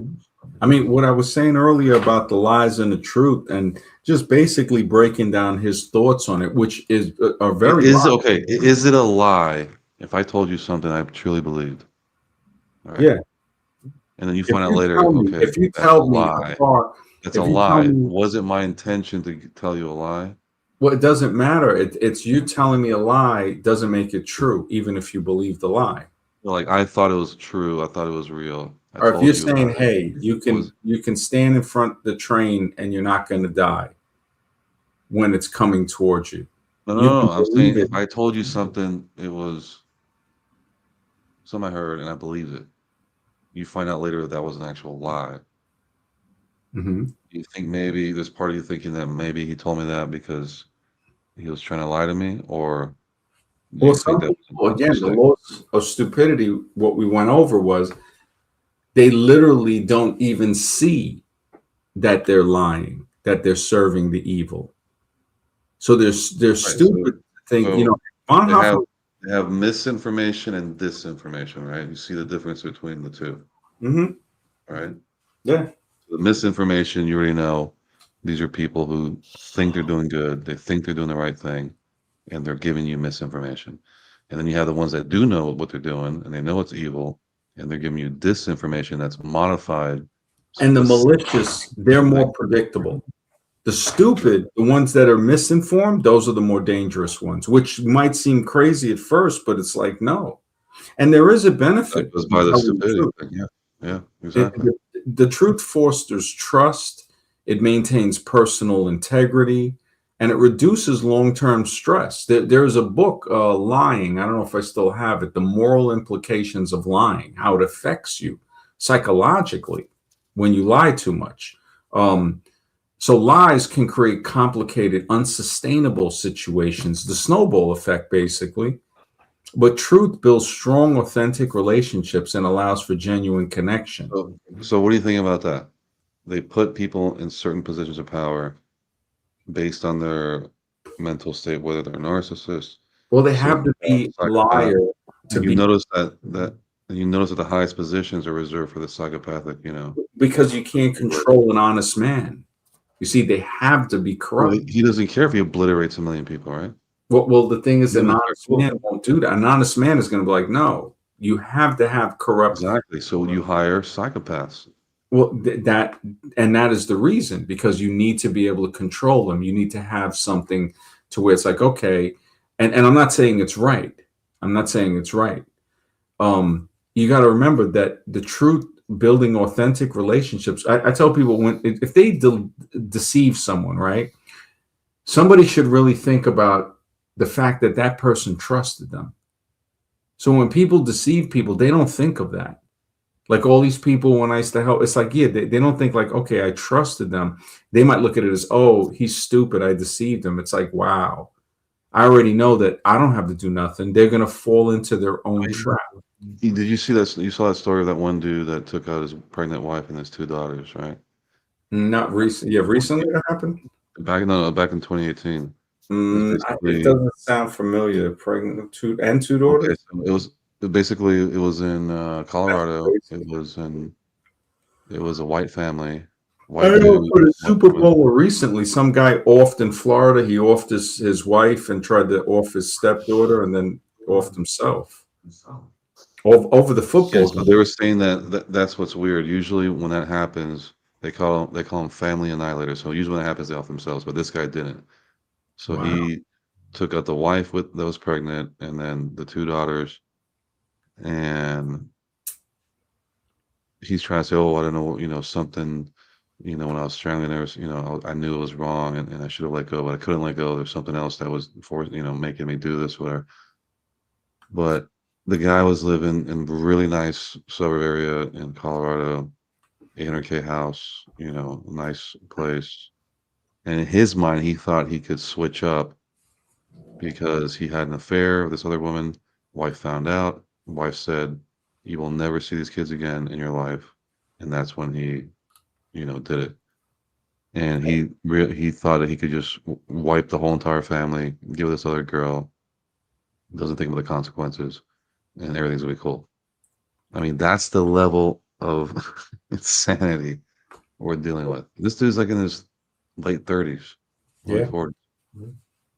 And he's like, "Well, you know, I'm just gonna do this, like nothing going on, and no one's gonna know." And it's like, dude, it doesn't matter. It's like, and what's crazy after that happened, they brought in the dog sniffer unit, and they went up to the parents' bedroom on the second floor.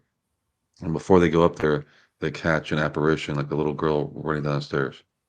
So they go, but they didn't see it at the time. So they show this afterwards. So they go into this closet in the master bedroom, and all of a sudden you hear these little girls start giggling, and then the person with the dog is like, "Well, what's that?" Is like, "Did you step on a toy or something?"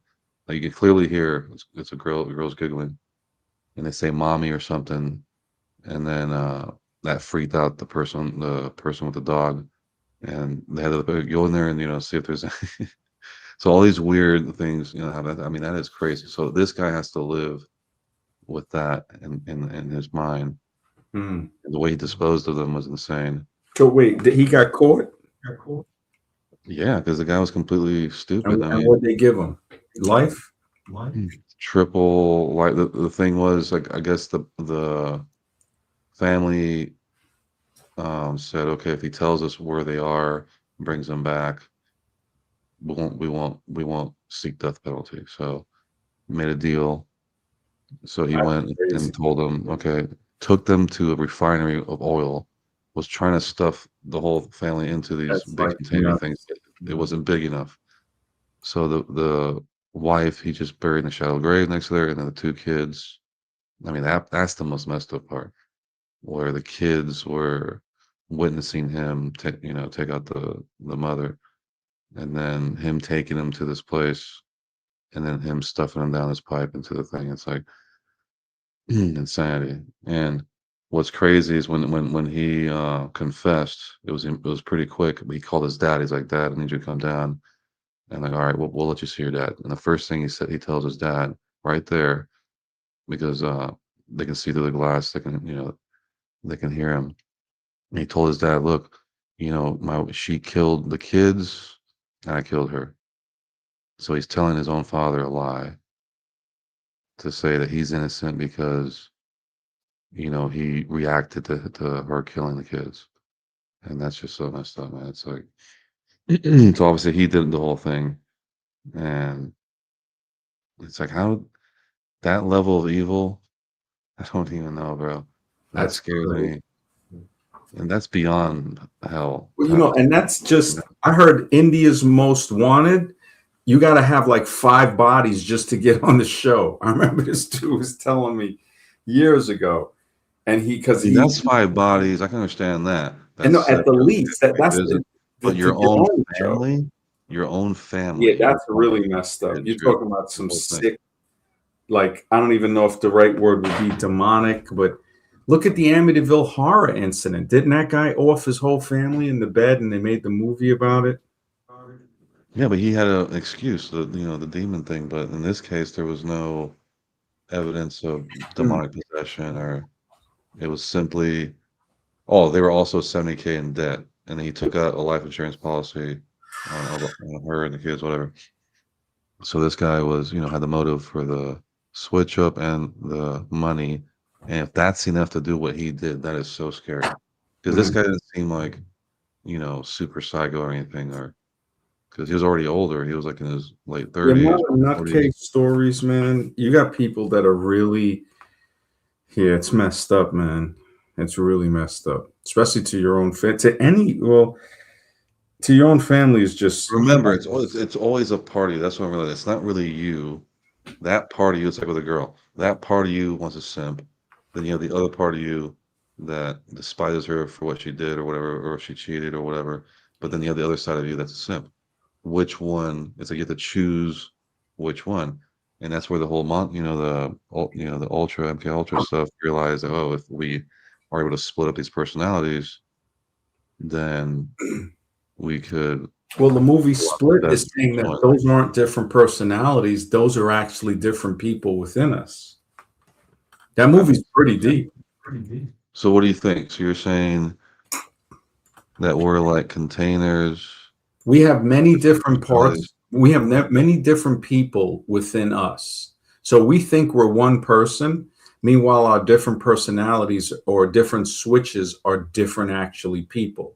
And in Split, he's saying that the split personalities, one of them, the blind lady regenerated her vision. Wait, in essence, we're the host. We have no, in essence, in that situation, we don't really have free will because that particular personality has taken us Well, over when at that the person time. surfaces, when we deal with different people, that person can, like when you do business, you're not the same person that you are talking here.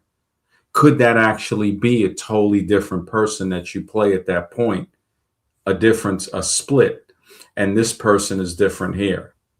And then there's other people within you that you don't even know that are superheroes. Basically, that was the thing. Like Samuel Jackson was playing the mastermind, and Bruce Willis had the one where he's like, he has like the superpowers, kind of like he can bend metal and stuff, but he still can get hurt, and his weakness is water. James McAvoy, the guy who had the Beast, he had like 20 something different personalities. One was a sadist, the other was a sexual predator, one was a child, 9 years old, another one That was was, young Picard, right? yeah, he played the young Picard. Yeah, that guy's like, his acting skills. I mean, he knows how to summon the demons really well. I mean, that movie is really deep, and he can summon the beast, which is a creature that, with his mind, he was at a point where even if they shot him, he didn't get injured until he switched to a different personality. So showing us, like Jackson was saying at the end, that we need to give ourselves the permission to be superheroes. There's parts of us that when we unlock them, we become super intelligent, we become super aware. There's different parts of us that have different geniuses, different healing capabilities. So in essence, this is a ride of multiple consciousnesses occupying one vessel, Yes, that's what it seems. and whenever they're called upon, they have to react.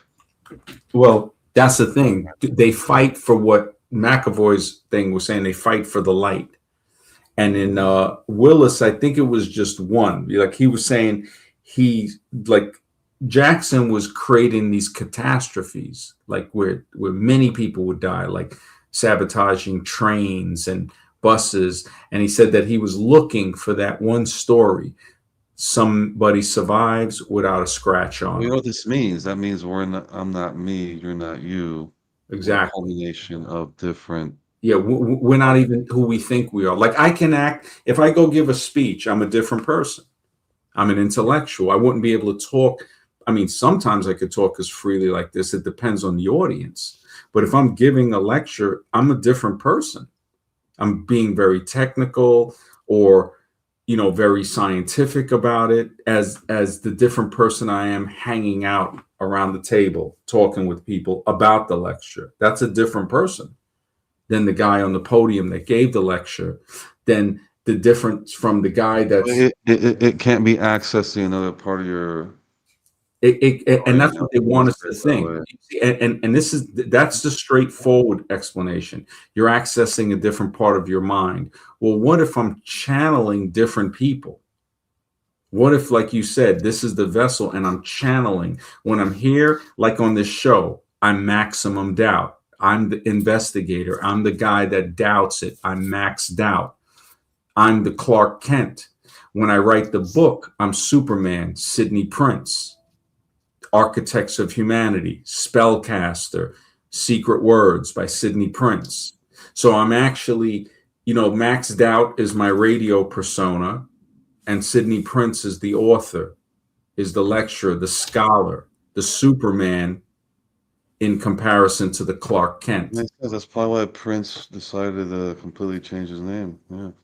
Well, that maybe. I mean, no, Prince, I heard his name is Prince Nelson Rogers. Like my name really is Sidney Prince. So, but But he his first changed it. He changed the symbol or something. I yeah, forgot what. yeah, he changed it to a symbol, to like an artist known as Prince or something. It was a symbol. It was like unpronounceable. I think So he had a different name or something like. Yeah. well, he got very esoteric. Yeah, he got pretty weird when it was going on. But The thing is, the second notice, the second he talked about chemtrails, gone. It's like, yo, yeah, we're next out thing of you here. know, You're gone. yeah, Same time as Michael Jackson. Yeah. yeah. So we have different. Yeah, I would say we have different stuff. It's I know it's earlier by you. It's probably 12:30. It's almost 1:30 here. If you want to hang out with Varun, man, I mean, Varun, did you have anything? I'm Yeah, gonna. yeah, yeah. Regarding the split personality thing, I Yeah. had the thing. All right. Uh, like it's pretty interesting, MD. Actually, Uh-huh. I just wanted to read it out. I Yeah, was yeah. just searching for the thing. Uh, uh,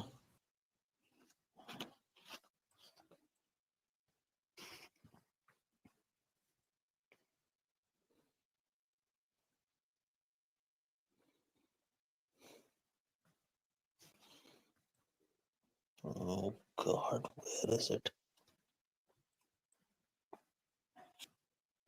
Sorry, you there? Yeah, yeah, yeah. I'm here. I'm just searching for the thing, scribe. There, regarding that, actually, this person has given a clearly very good thing. Like within the human body, you don't have one soul. There are some five, six souls actually. Some will be female, some will be male, and they will. At times, they're known as assistant consciousness. Sometimes, when they act through you, you won't be yourself. Actually, like the assistant consciousness will act through you. He's given it very well over here. So I'm just trying to search the page for that regarding how the thing happens actually. Uh, uh, Saying assistant consciousness will yeah, come in. assistant consciousness comes in Who are when you these people? hatch. They're different souls within your body. They don't want you to deviate on the wrong path, so they'll try to search for enlightened masters and try to get you on the right path. So in some schools the teacher will cultivate the assistant consciousness and help you ascend as well. And Ezra, like do you see anyone go on the right path right now as far as the majority? that's I what mean, that's what no. most of them want. Only some few people will be going on the right path. Most of them will be like on the wrong path actually. So the assistant's consciousness tries its best to bring people on the right path, but it doesn't happen, to be honest, in most of the cases. I'm just trying to search that page, Scribe. If I can get it somehow, I can read it actually to you. uh where is it? I mean, there's too many cases where that help doesn't come in, and I don't Yeah, know. yeah, yeah. That the thing is, even that person who killed his family in Colorado, he was possessed. When you kill someone at that moment, death is an abstract concept, but it also has a personification. It possesses you and it makes you kill the person whom you have to kill, whom you'll have a karmic debt with, whether it be your daughter or your loved one or anyone for that matter.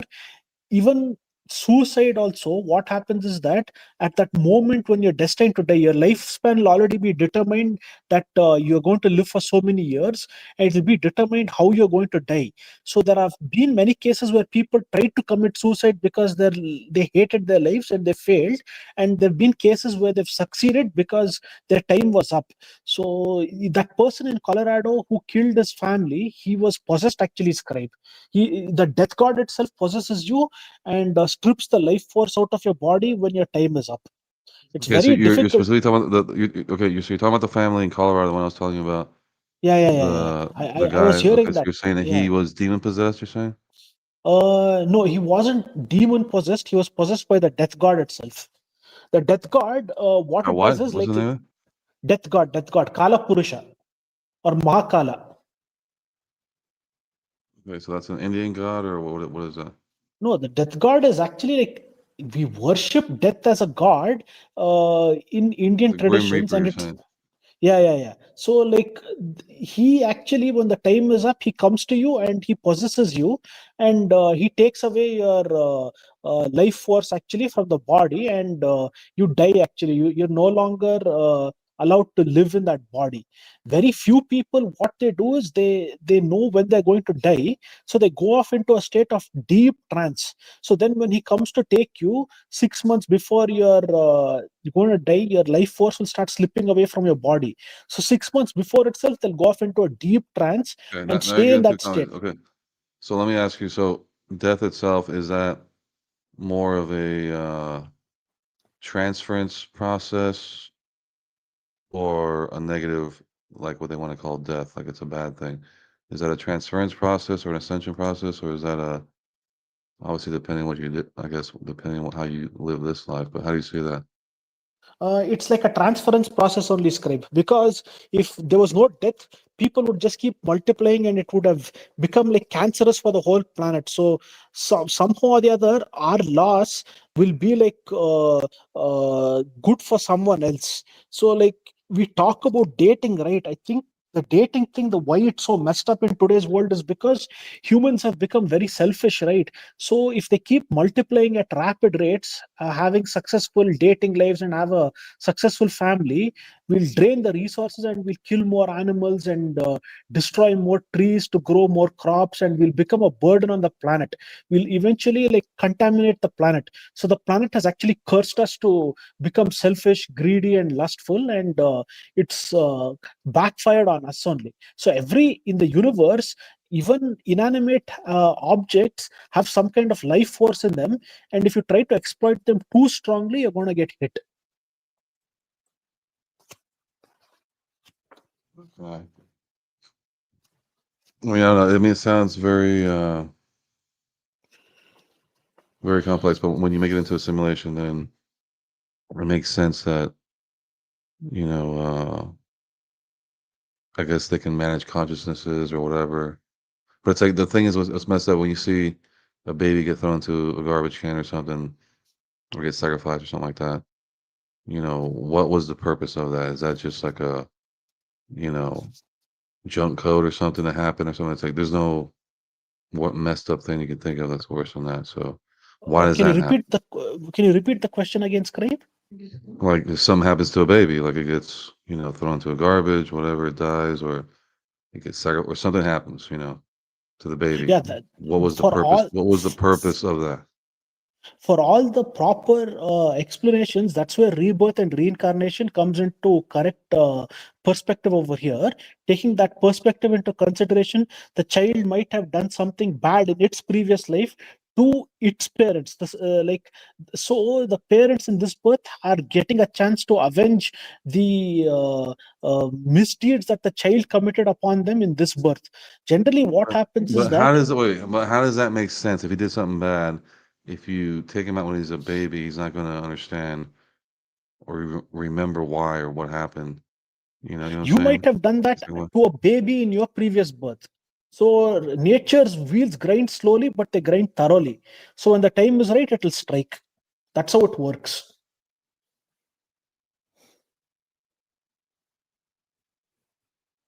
I'm saying there's no real balance to it. Then is what you're saying. No, there is a Like, balance, but it's very slow actually. We don't know when it will come and hit you, but it'll take its time and it'll hit you at the right time. It's so the baby has to come back through again Yeah, yeah, at the yeah. right It time. it it it'll be like the thing is like it will eventually get its revenge upon you in some way or the other. You can't escape divine retribution so easily. Okay, so that means Oh. that we are contained for some reason to do something that we're not sure of what it is because we're put into a deceptive world that says one thing, but something else is happening. How does that even make sense? You know, No, I, I, so I mean, like the world itself, if you see on the outside, it won't make sense. But when you develop the ability of telepathy and open your third eye, then you'll be able to understand who did what to each other in their previous birth and how this play has actually been created by God to keep the cycle of existence going on and on forever, actually. Like only few are allowed to escape from it. Like when we saw the Matrix, we thought that Keanu Reeves was the one in the beginning. Then the architect reveals that you've been chosen like this many times and you're supposed to help create Zion after we destroy it. So everything is just fixed from the beginning, scribe. We human beings are like puppets in the hands of God. It's Lovecraftian horror only. We're insignificant creatures that have been toyed around with for a long time. So the concept of justice, injustice, then the concept of right and wrong, all has been created for us to experience actually. Like from where we came from, it's beyond all of this.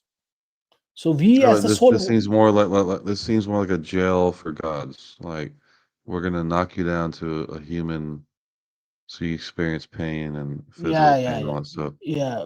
This So the god, because our minds are like yeah, way out there, we can think of some crazy stuff, but we're limited to this body.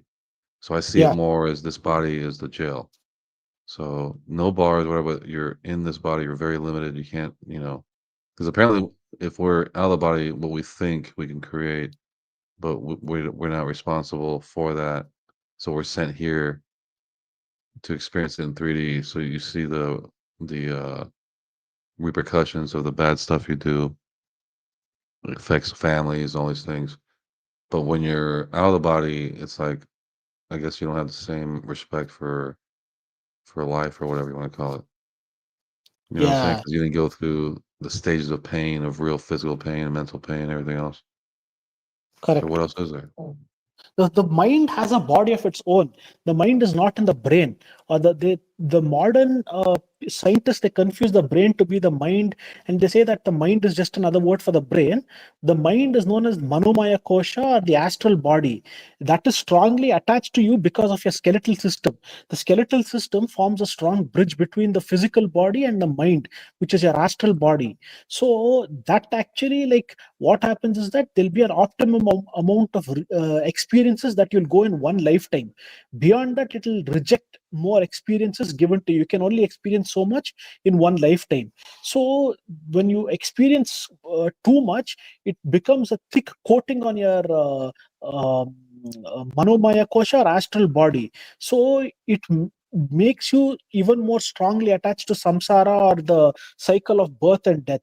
So the thing is, we actually, like, we're stuck over here because of what we've done over So is millions that of why you lives. think Bruce Lee had to die young or what? Because Yeah, yeah, he Bruce Lee had did to die he did young. too much. He did too much in the time he was alive or what? Yeah, I mean, like it was already destined that he'll accomplish this much in a short lifespan and he'll die. There is a way to determine that. They'll take your photo and then they'll go into a deep trance, and then they'll be able to really reveal for how long you'll die. There's something called kala mrityu and akala mrityu. Akala mrityu means like accidents, being poisoned or drowning, or something like near death experiences that can be avoided. Kala mrityu is something that you can't avoid. When the time comes for you, you'll have to die. However long you're destined to live, you live for that long, and then you'll eventually be killed by death rays sent by the death god. Yeah, I mean, and there's some people that they have something, cancer or whatever, and it takes years and years and years for them to actually die. So how do you explain any of that? Or people who go in coma and they don't wake up for 20 years later? You know, it doesn't Yeah, seem like there's much of a plan there, right? the thing is, like, you can't control anything actually. Like, I'll give one clear example. Just check this thing out on YouTube. It's there. How Hernan Cortez conquered Mexico. Montezuma was the Aztec ruler that time. The craziest part is the Aztecs had an astrological system that predicted that Hernan Cortez will come from Spain and conquer Mexico and overthrow Montezuma. Montezuma tried everything to make the prophecy false, but Hernan Cortes was able to overthrow Montezuma and become the and help in colonizing Mexico and make it a Spanish colony. So even that was predestined. So if Montezuma is going to be overthrown, there'll be a lot of deaths, right, on his side and on Hernan Cortes's side. So if this is predicted, then so is the deaths of all the people included. How can you prevent it? It's all predestined actually. From our perspective, it looks like chaos theory, like nothing works or makes sense on the surface. But from the inner perspective, actually, if you go deeper, we're all like puppets in the hands of God. Like, if when the season is good, and when human beings have to love one another and not discriminate on the basis of caste, creed, color, race, and religion, we'll work together in harmony in Satyuga. In Kali Yuga, we'll be very divisive, So evil. basically, it's almost like a memory, but Yeah, you have yeah, to yeah. live it out. Life itself is a memory. So it's an echo Yeah, yeah. in the consciousness. Correct. Consciousness, it's a force that pervades the entire body. It's known as Kundalini Shakti. It resides in the tip of the at the tip of the Muladhara chakra in the astral body, and that actually helps. It makes So you you're very talking about limited. the okay. So people in the audience know. I guess you're talking about the pineal gland, right? In the No, no, forehead. no, That's why not it's a the dot there. no, no, not the pineal gland. The power of consciousness pervades the entire body. The seat is in the brain. Sorry, the seat is actually, it expresses itself through the brain, but it lies dormant as ahamkara or ego in the Muladhara chakra or at the tip of the spine. So as long as it identifies with your body very strongly, you're subject to all kinds of experiences that you don't want to go through. You have to give it like Okay, so what's the point of the crown chakra then? the crown chakra. If you're there, if you go into the crown chakra, then death won't touch you. You become an immortal being. I'm saying we all have these different Yeah. chakras based on the body. Yeah, based on Um, elements. The body is made up of the five elements. There are 21 chakras actually in the body. So out of that, nine chakras are very important. The lower three chakras, the Muladhara, the Swadhisthana, and the Manipura chakra, they rule the earth element, water element, and the fire element. They are very strong. But when you cross these three and go to the Anahata chakra, Vishuddha chakra, and Agna chakra, they are for spiritual purposes. Then okay, there are three more real quick. chakras. Okay, Yeah, okay, you're yeah, getting technical, Azran. yeah. So yeah, I need to wrap this up, but I was gonna ask you, you remember back in early 2000, there's a thing called the Buddha Boy, and he would sit Oh, by the yeah, yeah, yeah, tree, yeah, and yeah, then yeah, all these yeah, yeah, people, like all the news people would come there and sit there and film him all day, every day to see if he would eat or drink or whatever. And then he would yeah, sit like on like at the tree, and then he would light a fire. He would sit in the fire and sit yeah. there for I don't know how long. And all of a sudden, when he was like 16, he disappears. Apparently, he went to an ice cave. He's changing elements from earth to ice or something, and he comes back and 18 with really long hair. Apparently, came back from the ice. What do you know about that guy? Was that was that a real Yeah, guy, or was he messing around? I have to read more about him, but he's been arrested by the Nepali police on charges of sexually violating some boys and some girls. So he's been arrested right now. Yeah. Wow. So he got jailed. But if you want, there was a saint somewhere in Benares. He lived for 1,000 years. He knew how to harness the power of the sun and lengthen the lifespan of his body. So he could do a lot of crazy things, and he was famous as well. He was known as Vishuddhananda. So he left his Okay, body what recently. about yeah? Because we have to wrap it up. So what about that one dude, the one Chinese guy they showed? There was a YouTube video. It shows a Chinese guy that does chi. Like he said, he was like at 37th level. He was able to make the fire, with his hand, and he was able to cure people using his electrical, from his fingertips. But he said all comes from his stomach. Yeah, yeah, What, yeah. do you have a similar thing in India that does that? Yeah, that's the money. That's the same. That's known as Surya Vijnana. In Surya Vijnana, you purify the Manipura chakra, or the fire element. The navel is like the second brain of the human body. So if you purify that correctly, it's known as Dan actually in Chinese. So when you use that actually, you can how do I say it? You can lengthen the lifespan of your body. You can you can transmute inanimate objects into animate objects. Like this guy in Benares, he could transmute an inanimate object into a baby and then convert it back into tulsi leaves. So it gives you great power over the materialistic world. Actually, it's not a Surya Vijnana. So then his master came, actually this Chinese guy, I've seen the whole documentary. His master came in a dream and said, you're violating our rules, don't ever show off again and don't harm anyone. He harmed someone by mistake when he was doing some experiment with chopsticks on when they were having dinner. Then after his master admonished him, he went off into the jungles and never came back. But you purify the navel actually under the right guidance, you can do a lot of wonders actually. He Because also the saw Mel Gibson. I don't know about that, but his Yeah, so master did. Mel Gibson. So I guess Mel Gibson must have saw the video, Mm, and he went there to see the guy, and then he said that because he had, like, I guess he drank a lot, he had a liver problem or something, mm, and he said the guy literally pushed him up against the wall. Like he's standing like 5 feet away from Mel Gibson, and he's like with his hands, he's like doing some motion, and he said he got pushed up against the wall, and he lifted him like 3 feet up, like up in the air on his feet. And Mel Gibson got, like he said, the guy was like trying to, moving his hands back, like come out, like pulling out the impurities or whatever from the liver or something. And he was like doing the hand motion, like he could feel like something was being pulled out.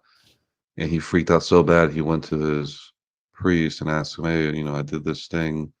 Do you think that's maybe something demonic or something? And then the priest's like, well, did it help? And then he was like, yeah. He's like, well, and then it's probably not demonic. I yeah, don't know the if you thing knew that, is, but that, yeah. I didn't know about this, but the thing is, the navel is an interesting structure. It purifies the fire element in the body, and if your liver is damaged, your eyesight becomes weak. So, and you become short-tempered as well. The seat of anger lies in the liver, actually, according to Chinese medicine. So, an imbalanced liver will lead to bad eyesight, being very short-tempered, and being very fickle-minded as well. Mhm. All Yeah. right. Well, you gave some good information tonight, Ezra. I need to wrap it up 'cause it's getting late over here. Uh, But okay. yeah, this Okay. is Yeah. definitely, yeah. MD trying to be doing it every day, so you got some good insight. So we'll get deeper on that. We'll see what's up. But for Okay. now, yeah, we'll wrap it up. Oh, But yeah, okay. Thank you, we'll Scribe. definitely see Yeah. you guys. Definitely, man. Always welcome, Yeah. brother. Thanks for Yeah. Yeah. supporting the stream. We'll see you guys soon. Okay.